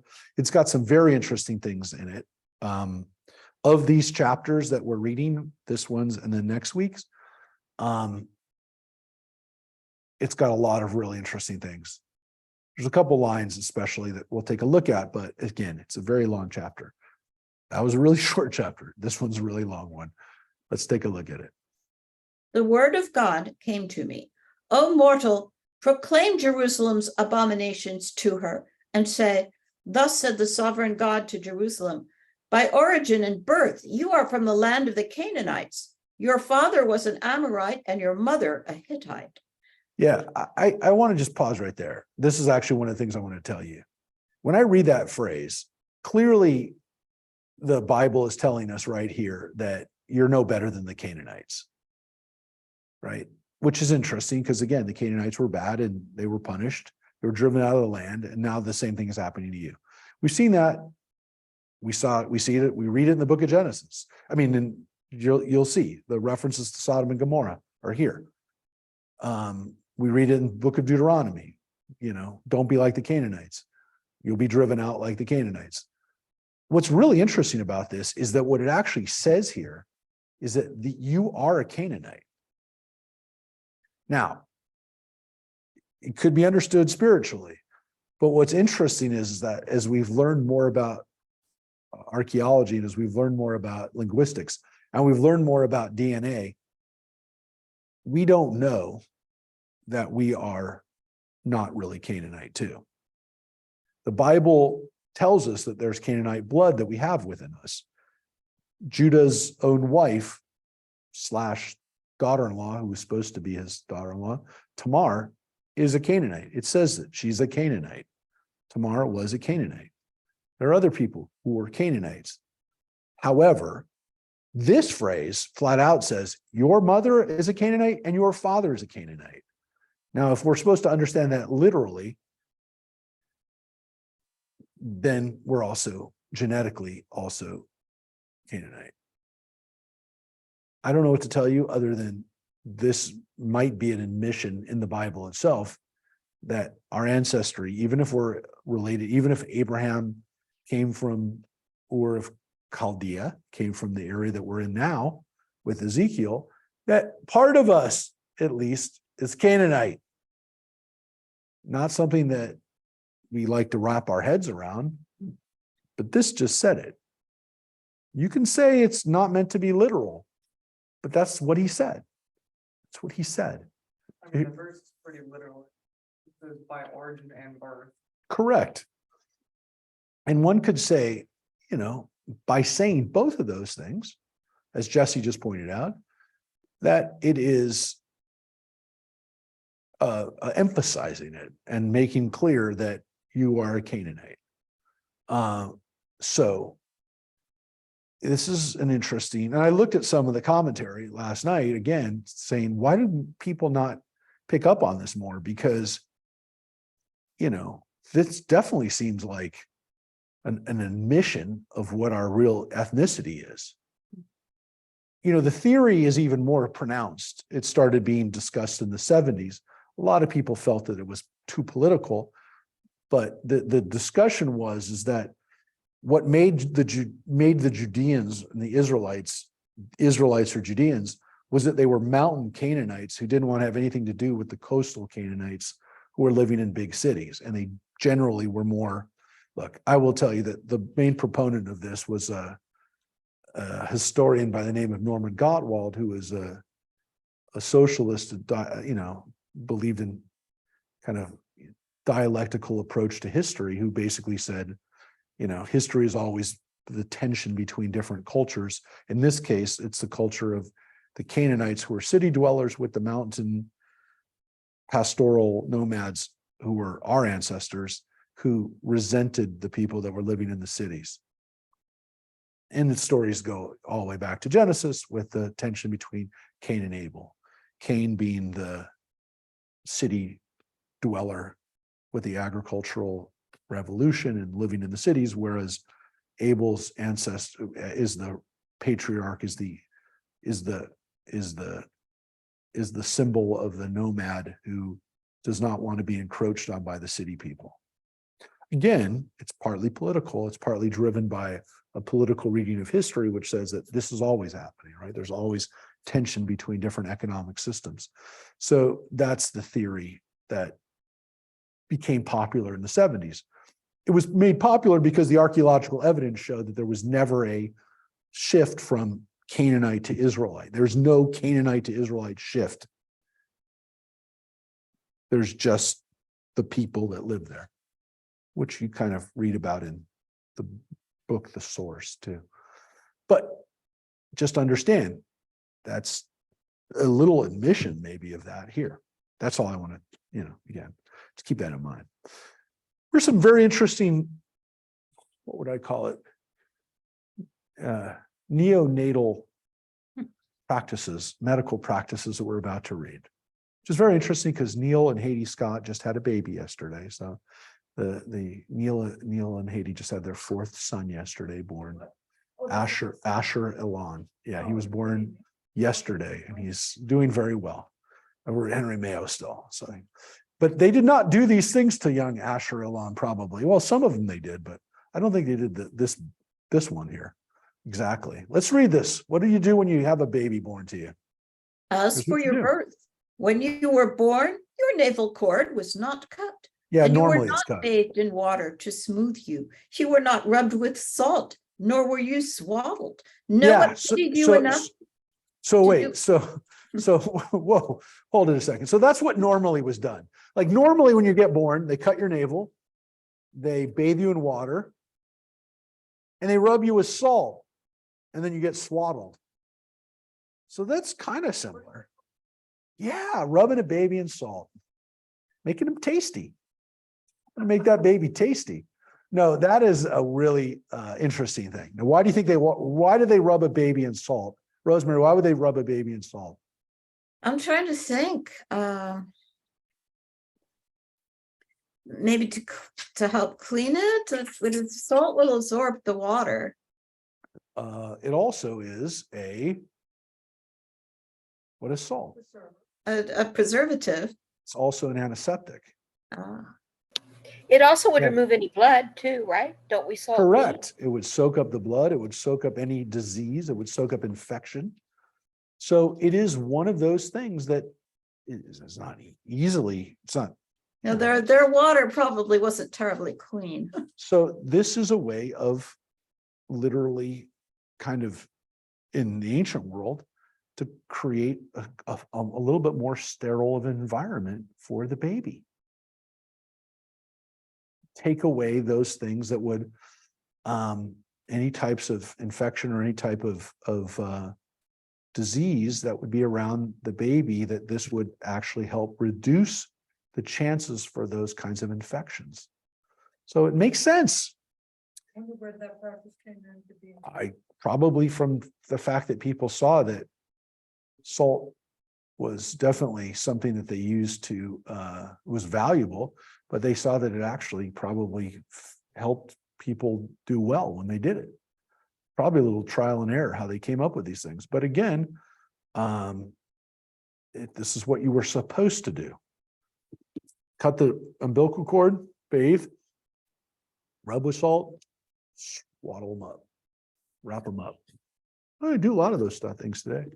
But again, and we use, what's it called? We use that, I think we still do use that silver nitrate or whatever. Yeah, for they the, put silver nitrate in the eyes in case there's. yeah, in the eyes, we still do that.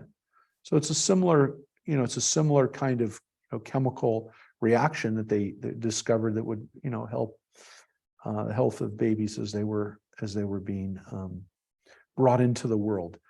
That's what you were supposed to do. But No one pitied you enough to do any of one of those things for you out of compassion for you.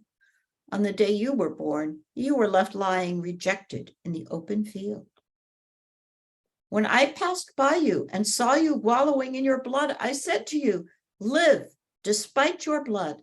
Yea, I said to you, live despite your blood.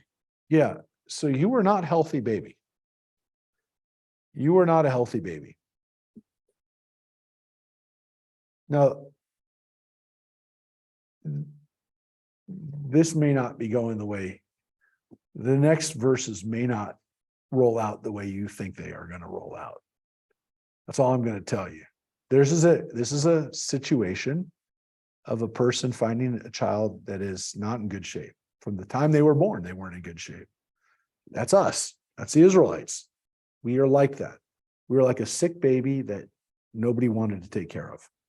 God's taking care of us. I saw you.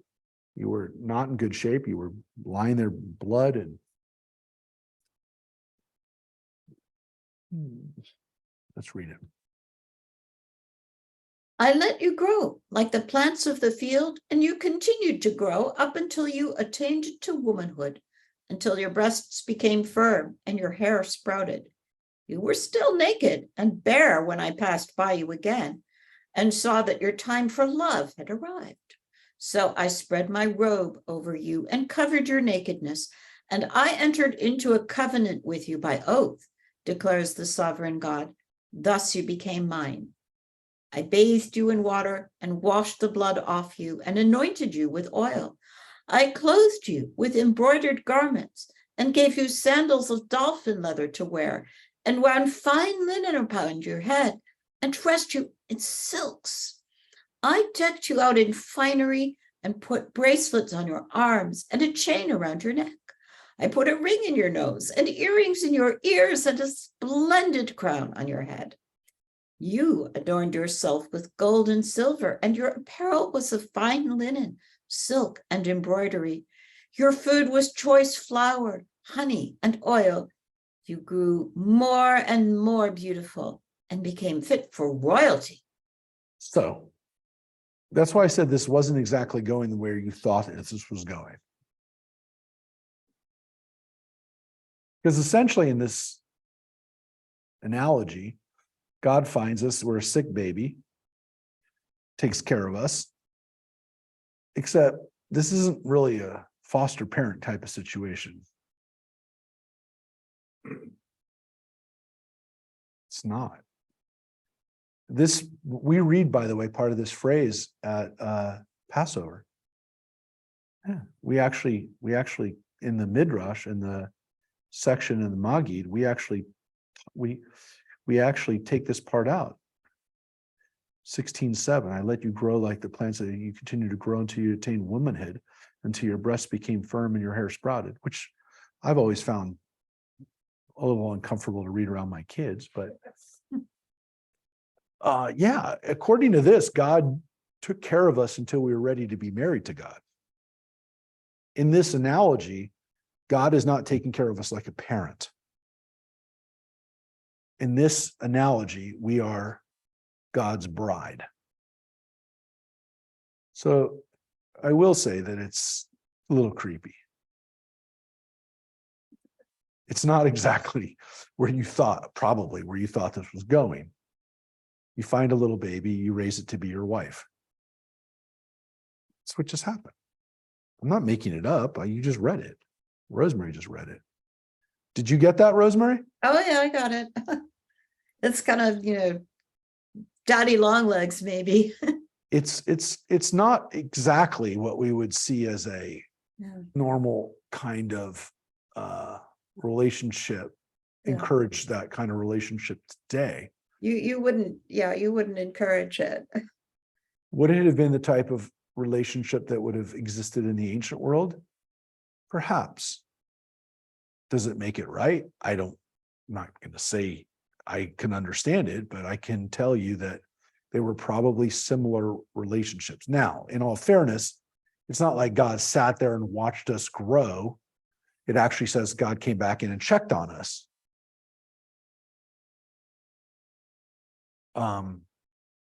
So it's not like God was raising us. I don't want to make another analogy, but like Woody Allen. But it's not like that. It's not like he was our stepdad. It says he came back and checked on us and saw we were grown up and whatever. Look, it's an interesting possibility, and one that, again, is not exactly what we normally think of as, relationships that we'd want to encourage today. I mean, if somebody fostered a child today only to marry them later, we would probably not be super happy with that. But again, it's God says, I came back, I passed by and saw you'd grown up, and etc. But it does, by the way, call into question an interesting understanding that we might have had or maybe didn't have that I want to share with you, because we have a holiday coming up called Purim, which tells the story of Mordecai and Esther. And in that story, there's this kind of weird question of whether Mordecai and Esther, and again, the understanding was that Mordecai and Esther were either cousins or Mordecai was his uncle who raised her. But there is this unspoken situation here too that some people have pointed out over the years, which is that Mordecai could have been married to Esther. And again, most people are like, well, that's kind of creepy. He was her uncle or her cousin or whatever. But there is an understanding that Mordecai could have been married to her, in which case Mordecai gives up his own wife to be married to Ahasuerus, which on one hand makes the story a little creepier, but also a little bit also, if you will, powerful in the sense that Mordecai foregoes what should have been his wife in order to help the Jewish people as well. I will only say that that's maybe makes a little bit more sense when you read this text and go, well, what's going on here? So In the Hebrew that's gendered, is the baby, is it clear from the beginning that the baby's female? No.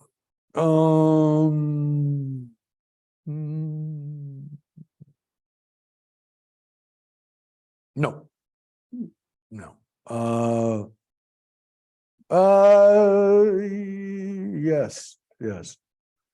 I didn't see it. I didn't see it in the first line because the first line is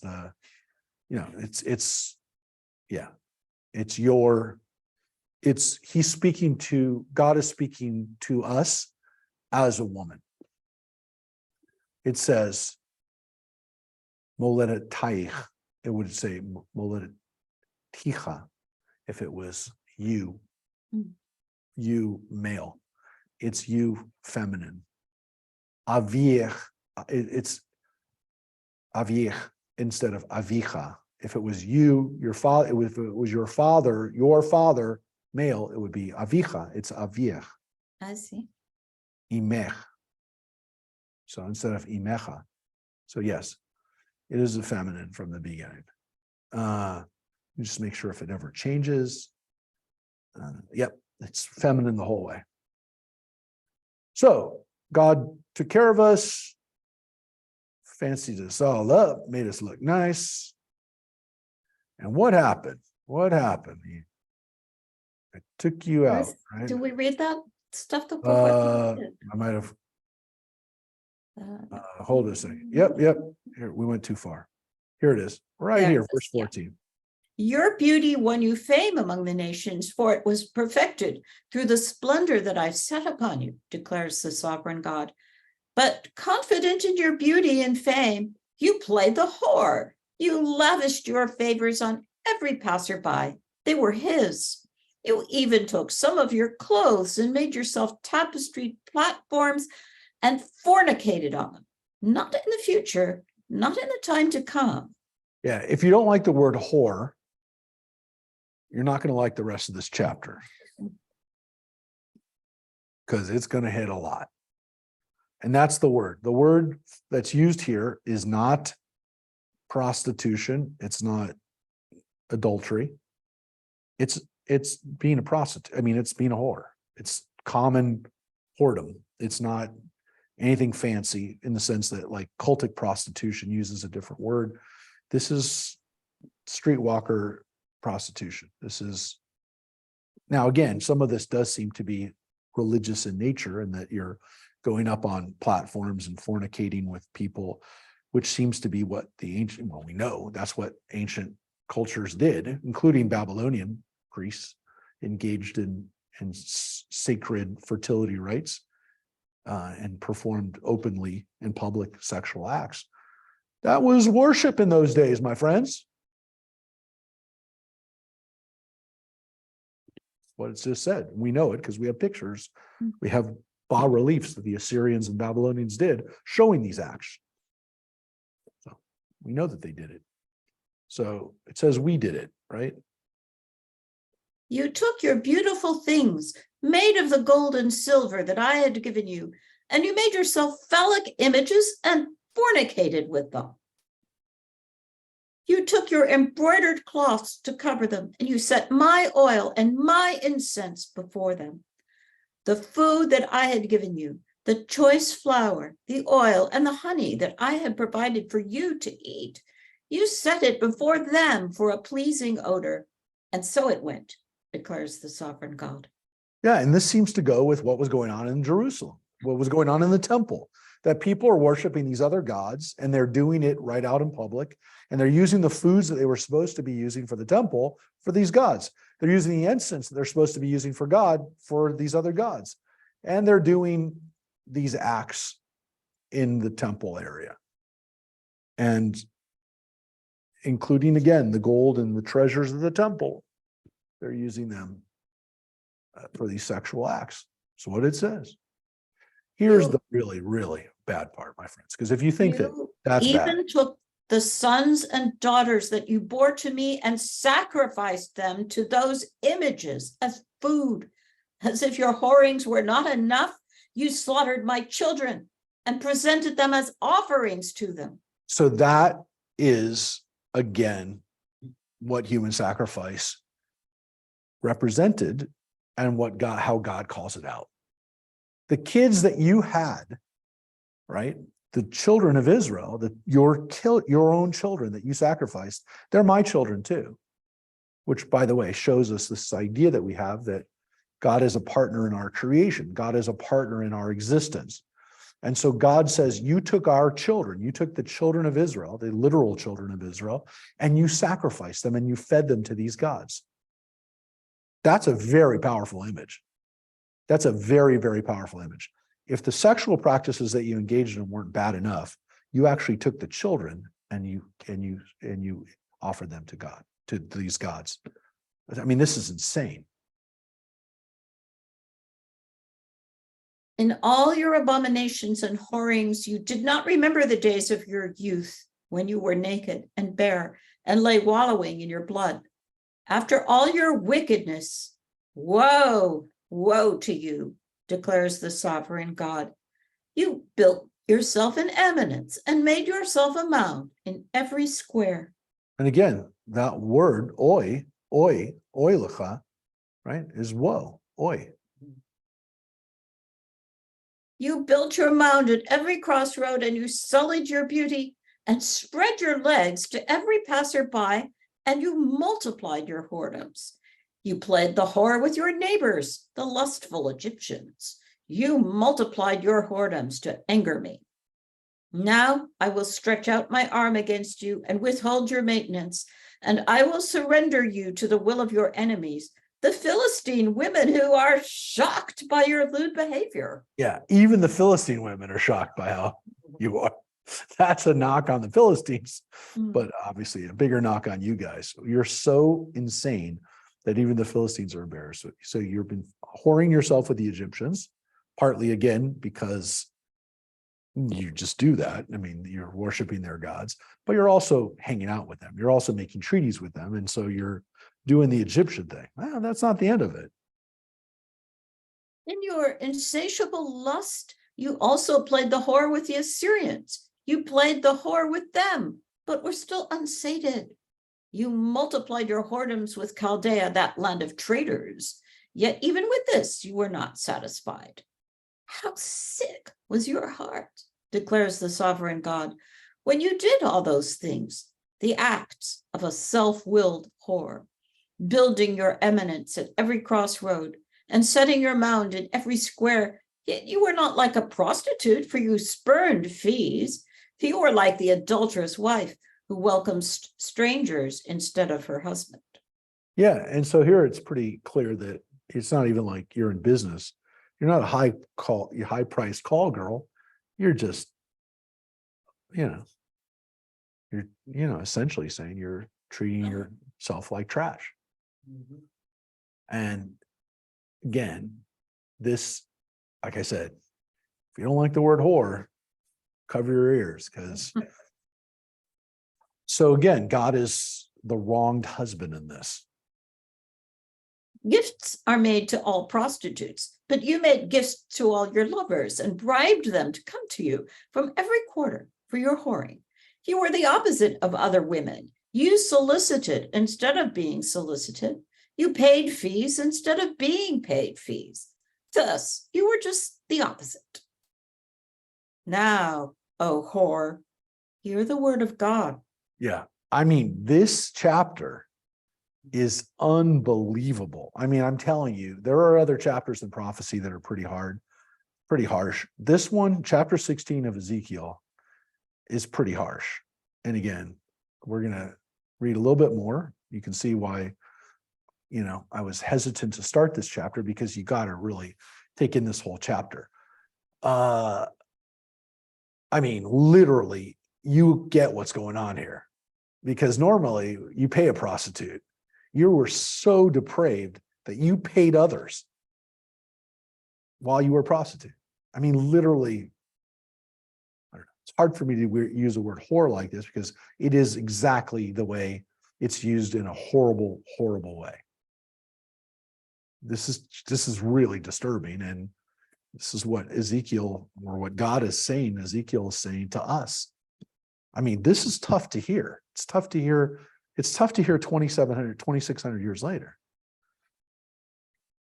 Thus said the sovereign God, because of your brazen effrontery, offering your nakedness to your lovers for whoring, just like the blood of your children, which you gave to all your abominable fetishes, I will assuredly assemble all the lovers to whom you gave your favors, along with everybody you accepted and everybody you rejected. I will assemble them against you from every quarter, and I will expose your nakedness to them, and they shall see all your nakedness. I will inflict upon you the punishment of women who commit adultery and murder, and I will direct bloody and impassioned fury against you. I will deliver you into their hands, and they shall tear down your eminence and level your mounds, and they shall strip you of your clothing and take away your dazzling jewels, leaving you naked and bare. It's a pretty visual prophecy. This woman who had all this beautiful stuff, going to have it all taken away. Then they shall assemble a mob against you to pelt you with stones and pierce you with their swords. They shall put your houses to the flames and execute punishment upon you in the sight of many women. Thus I will put a stop to your whoring, and you shall pay no more fees. When I have satisfied my fury upon you and my rage has departed from you, then I will be tranquil. I will be angry no more. Because Yeah. So there will be an end to this. And this is what we're going to finish with right now. Because you did not remember the days of your youth, but infuriated me with all those things, I will pay you back for your conduct, declares the sovereign God. Have you not committed depravity on top of all your other abominations? Why, everyone who uses proverbs applies to you the proverb, like mother, like daughter. You are the daughter of your mother who rejected her husband and children, and you are the sister of your sisters who rejected their husbands and children, for you are the daughters of a Hittite mother and an Amorite father. This is where this all began. This is where it all began. You were like the people of Sodom and Gomorrah. Your elder sister was Samaria, who lived with her daughters to the north of you. Your younger sister was Sodom, who lived with her daughters to the south of you. Did you not walk in their ways and practice their abominations? Why, you were almost more corrupt than they in all your ways. As I live, declares the sovereign God, your sister Sodom and her daughters did not do what you and your daughters did. So he's speaking to the people of Judah, the people of Samaria, the northern kingdom. You know what they did. And of course, you know what the people of Sodom and Gomorrah did. You're just as bad, maybe even worse.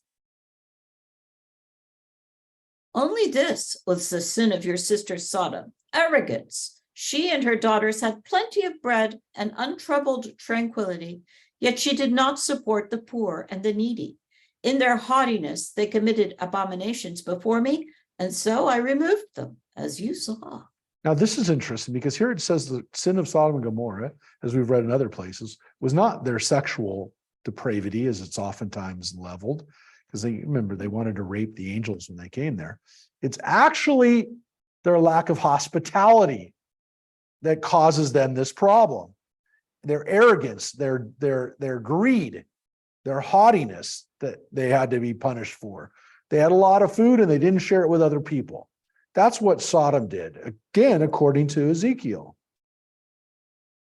Nor did Samaria commit even half your sins. You committed more abominations than they, and by all the abominations that you committed, you made your sisters look righteous. Yeah, so the Samaritans, they did the same stuff you did. They worshiped idols and those other kinds of stuff. But you went even further, and you should have learned, because Truly, you must bear the disgrace of serving as your sister's advocate. Since you have sinned more abominably than they appear righteous in comparison. So be ashamed and bear your disgrace, because you have made your sisters look righteous. I will restore their fortunes, the fortunes of Sodom and her daughters, and the fortunes of Samaria and her daughters, and your fortunes along with theirs. Thus you shall bear your disgrace and feel your disgrace for behaving in such a way that they could take comfort. Then your sister Sodom and her daughters shall return to their former state, and Samaria and her daughters shall return to their former state, and you and your daughters shall return to your former state. Was not your sister Sodom a byword in your mouth in the days of your pride, before your own wickedness was exposed? So must you now bear the mockery of the daughters of Aram and all her neighbors, the daughters of Philistia, who jeer at you on every side. You yourself must bear your depravity and your abominations, declares God. Truly, thus said the sovereign God, I will deal with you as you have dealt, for you have spurned the pact and violated the covenant. Nonetheless, I will remember the covenant I made with you in the days of your youth, and I will establish it with you as an everlasting covenant.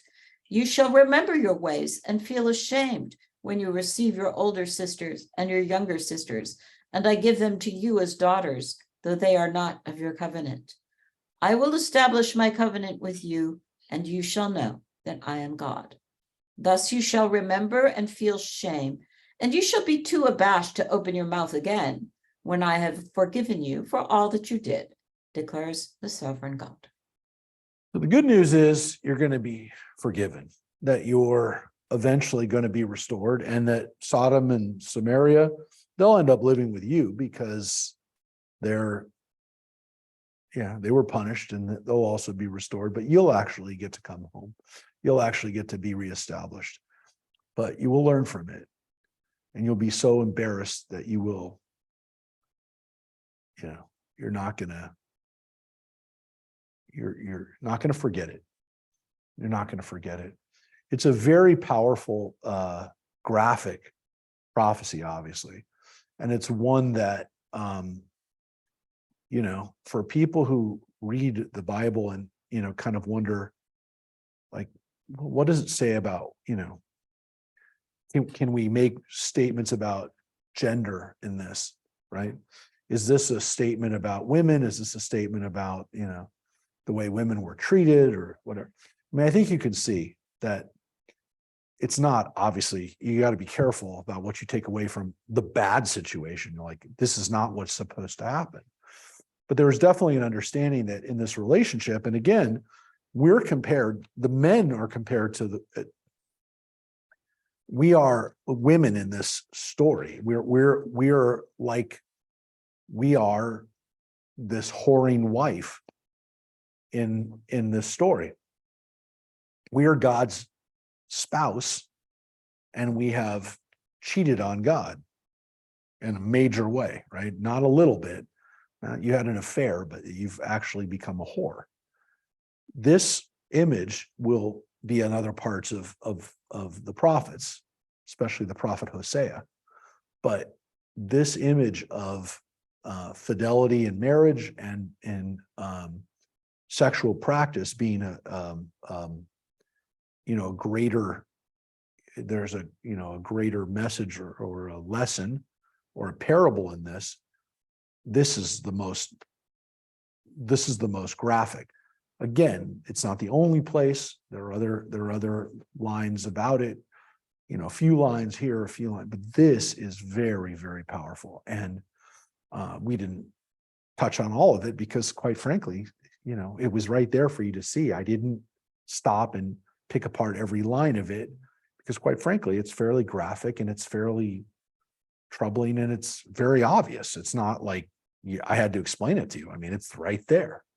So it's it's one of the most disturbing parts of the Bible. I don't think anybody reads it today and goes, well, look, the Bible doesn't, speak highly of women, or it's, calls all women. You can't say that. I mean, there's people who try to, make comments about gender issues in this, but in general, first of all, it's the men that are being compared to this. None of this is supposed to be good. None of this is supposed to be the way things are supposed to happen. And I don't know. I mean, I read it. I don't come away with any understanding of this there's a problem. And again, most people don't. And some people do, and some people will find problems in anything. But this is just a really bad. The image is very disturbing, and it's meant to be disturbing. You're meant to be ashamed by it. You're meant to feel like, you're supposed to think about it. You're supposed to envision it, and you're supposed to be troubled by it and say, gosh, you really did get bad. So when you have people that are sacrificing children, it's pretty much the worst thing you can do. Yeah. You had to choose which baby. Wow. So we know it was a Canaanite practice. Canaanites had no issue with it. They celebrated it.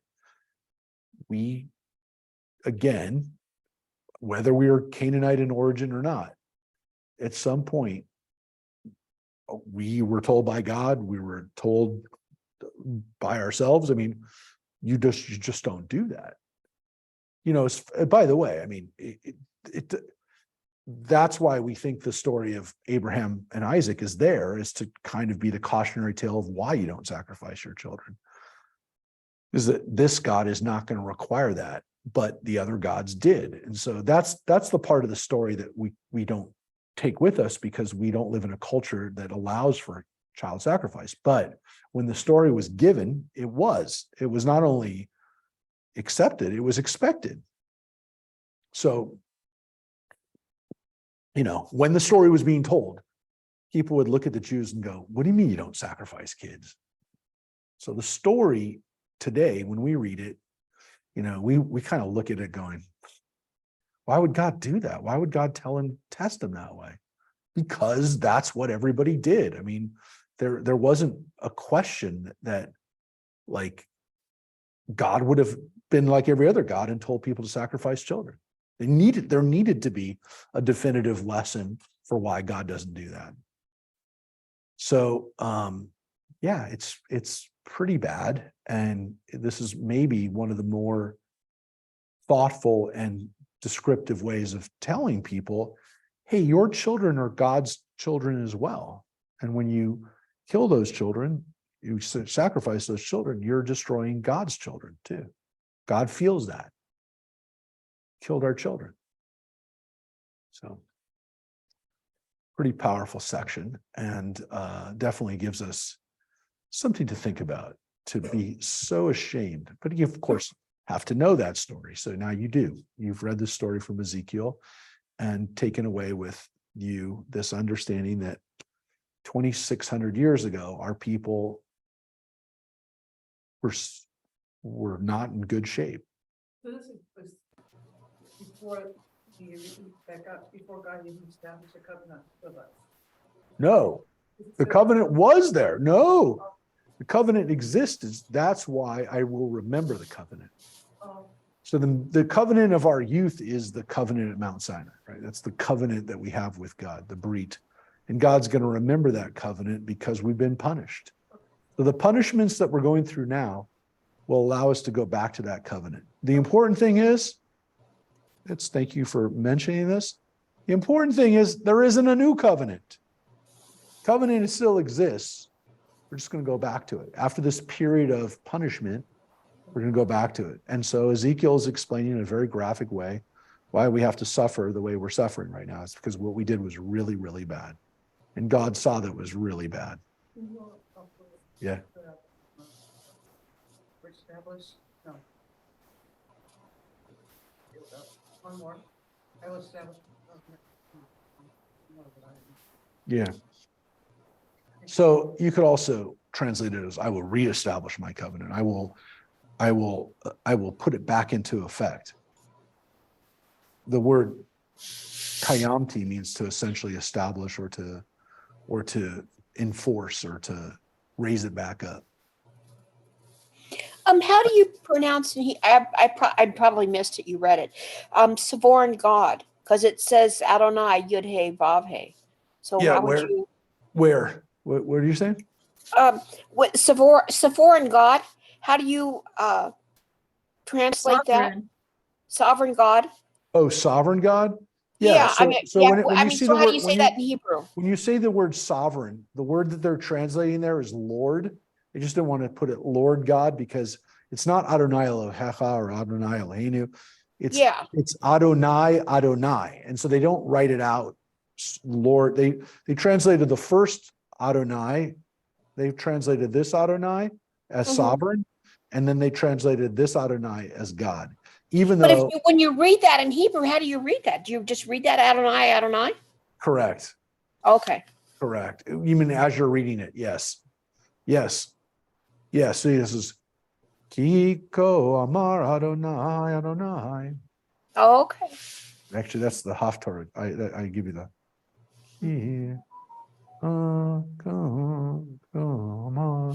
Adonai. Yeah. Yeah. Good for you. I can never remember the tunes. I Well, can get up. the trope is there. I didn't Oh yeah, that's remember right. it. There's the trope. Trope is there. So but yeah, actually, sometimes you actually can tell by the trope how it's supposed to be pronounced because they would use a trope combination that. So this one is the Mapach Pashta Munach Munach Katon, which is a very common one. No. So it's like that's a normal phrase. That's like the most common in the first clause. All right, everybody. Chag Sameach. We hopefully will see you, if not tomorrow night, then we will see you Friday night. We have services with Wendy. Yes, it did not say it. I know. We're going to send out a special email that says that on the 6th of October, there shall be a service. Yes. All right, everybody. Take care and be well. And Everybody, we'll see you soon. see you soon. Take care. Yes. Oh, thank you. Some good stuff. It's all garbage. No, I'm just kidding. No, That's good. oh, that's, yeah, well, yeah, the checks are really good. Yeah. Thank you. All right, thanks, thanks, Jeff.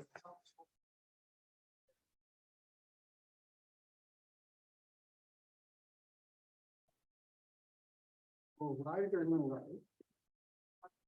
What? Right or no right? No, I can give you a ride. I have a call at 11:30, but other than that, Well. It's gonna take you. I didn't get one.